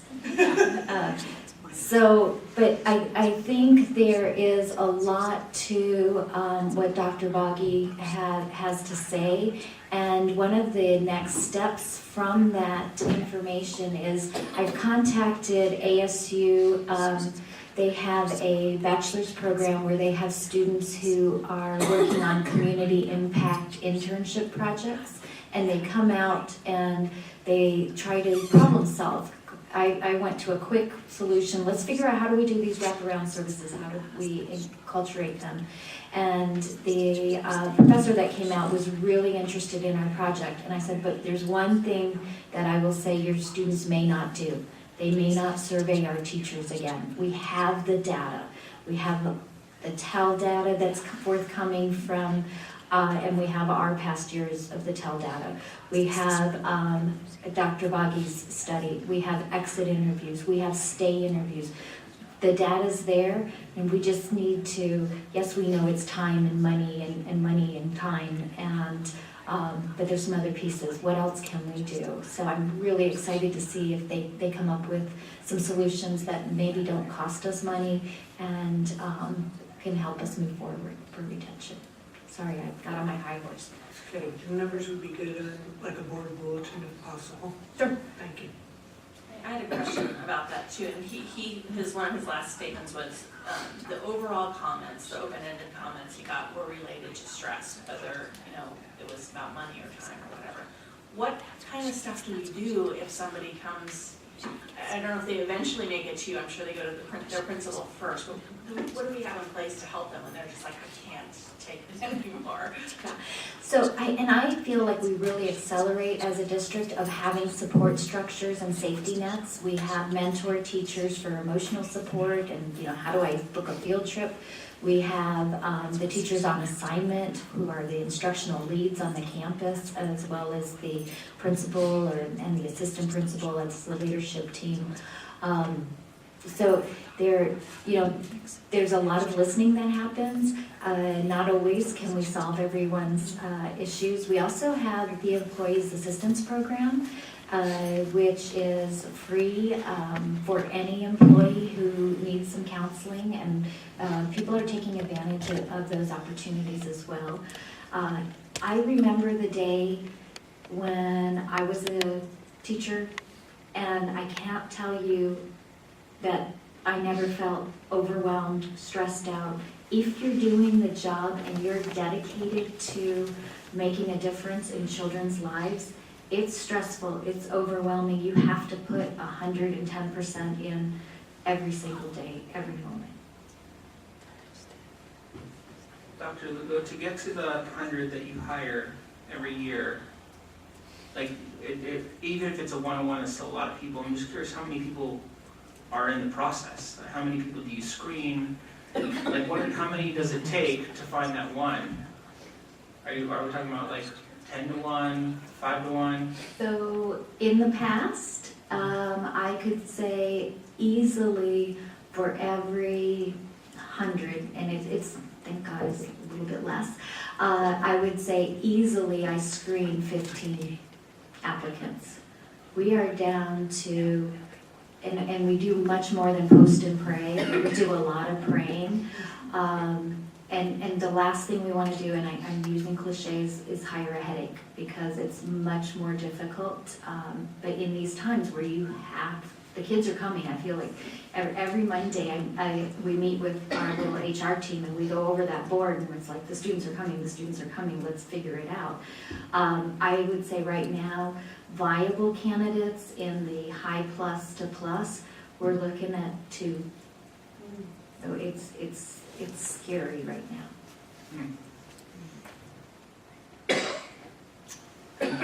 Welcome, sorry. Anybody else have any questions or comments? Thank you. Thank you. All right, I think that's our legislative report next. They all suck. I have a little, it's the Reader's Digest version of it, based off of the budget that the governor has approved. A couple little bits of good news. 1.06 raise required for all teachers only, is the only bad news about that. That equals about $6 a paycheck. We got a 1.3 inflation increase. Those are basically the 2 good things that came out of that budget, I think. The bad news is, with the Prop 206 impact and the effect of current year funding on declining enrollment, which we are right now, our budget is basically a net zero. So we're not getting any increase. And with these raises, it means something has to be cut, and we're required to do that. But the legislature is able to frame this, and the governor as well, as a positive thing, and then if, districts aren't able to provide their teachers with raises, well, then they're just mishandling funds, but they, neglect to talk too much about the lack of inflationary no budget increases. So they can look like champions on the headlines, but Just make sure everyone's there. And that, what came of the funding for full-day kindergarten, especially for our population?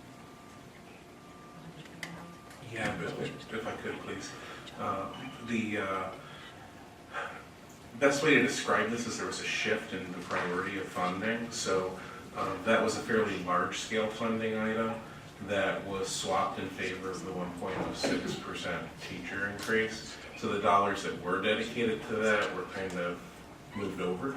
And so the replacement program for that original recommendation, don't hold me to this number, was like 8.4 million if I remember correctly, ballpark there. And it's a new program for early literacy that must supplement and not supplant existing work that you're doing. So it's an application process. Nobody really knows exactly how it's going to work yet. We're not sure if we're going to have full detail before we have to construct a budget for next year. But if you look at $8.4 million spread across the entire state, and you look at $34 million as a 1.06% teacher raise, you know, a couple of bucks a paycheck, it didn't go very far, so you can imagine how far 8.4 million is going to go across the state.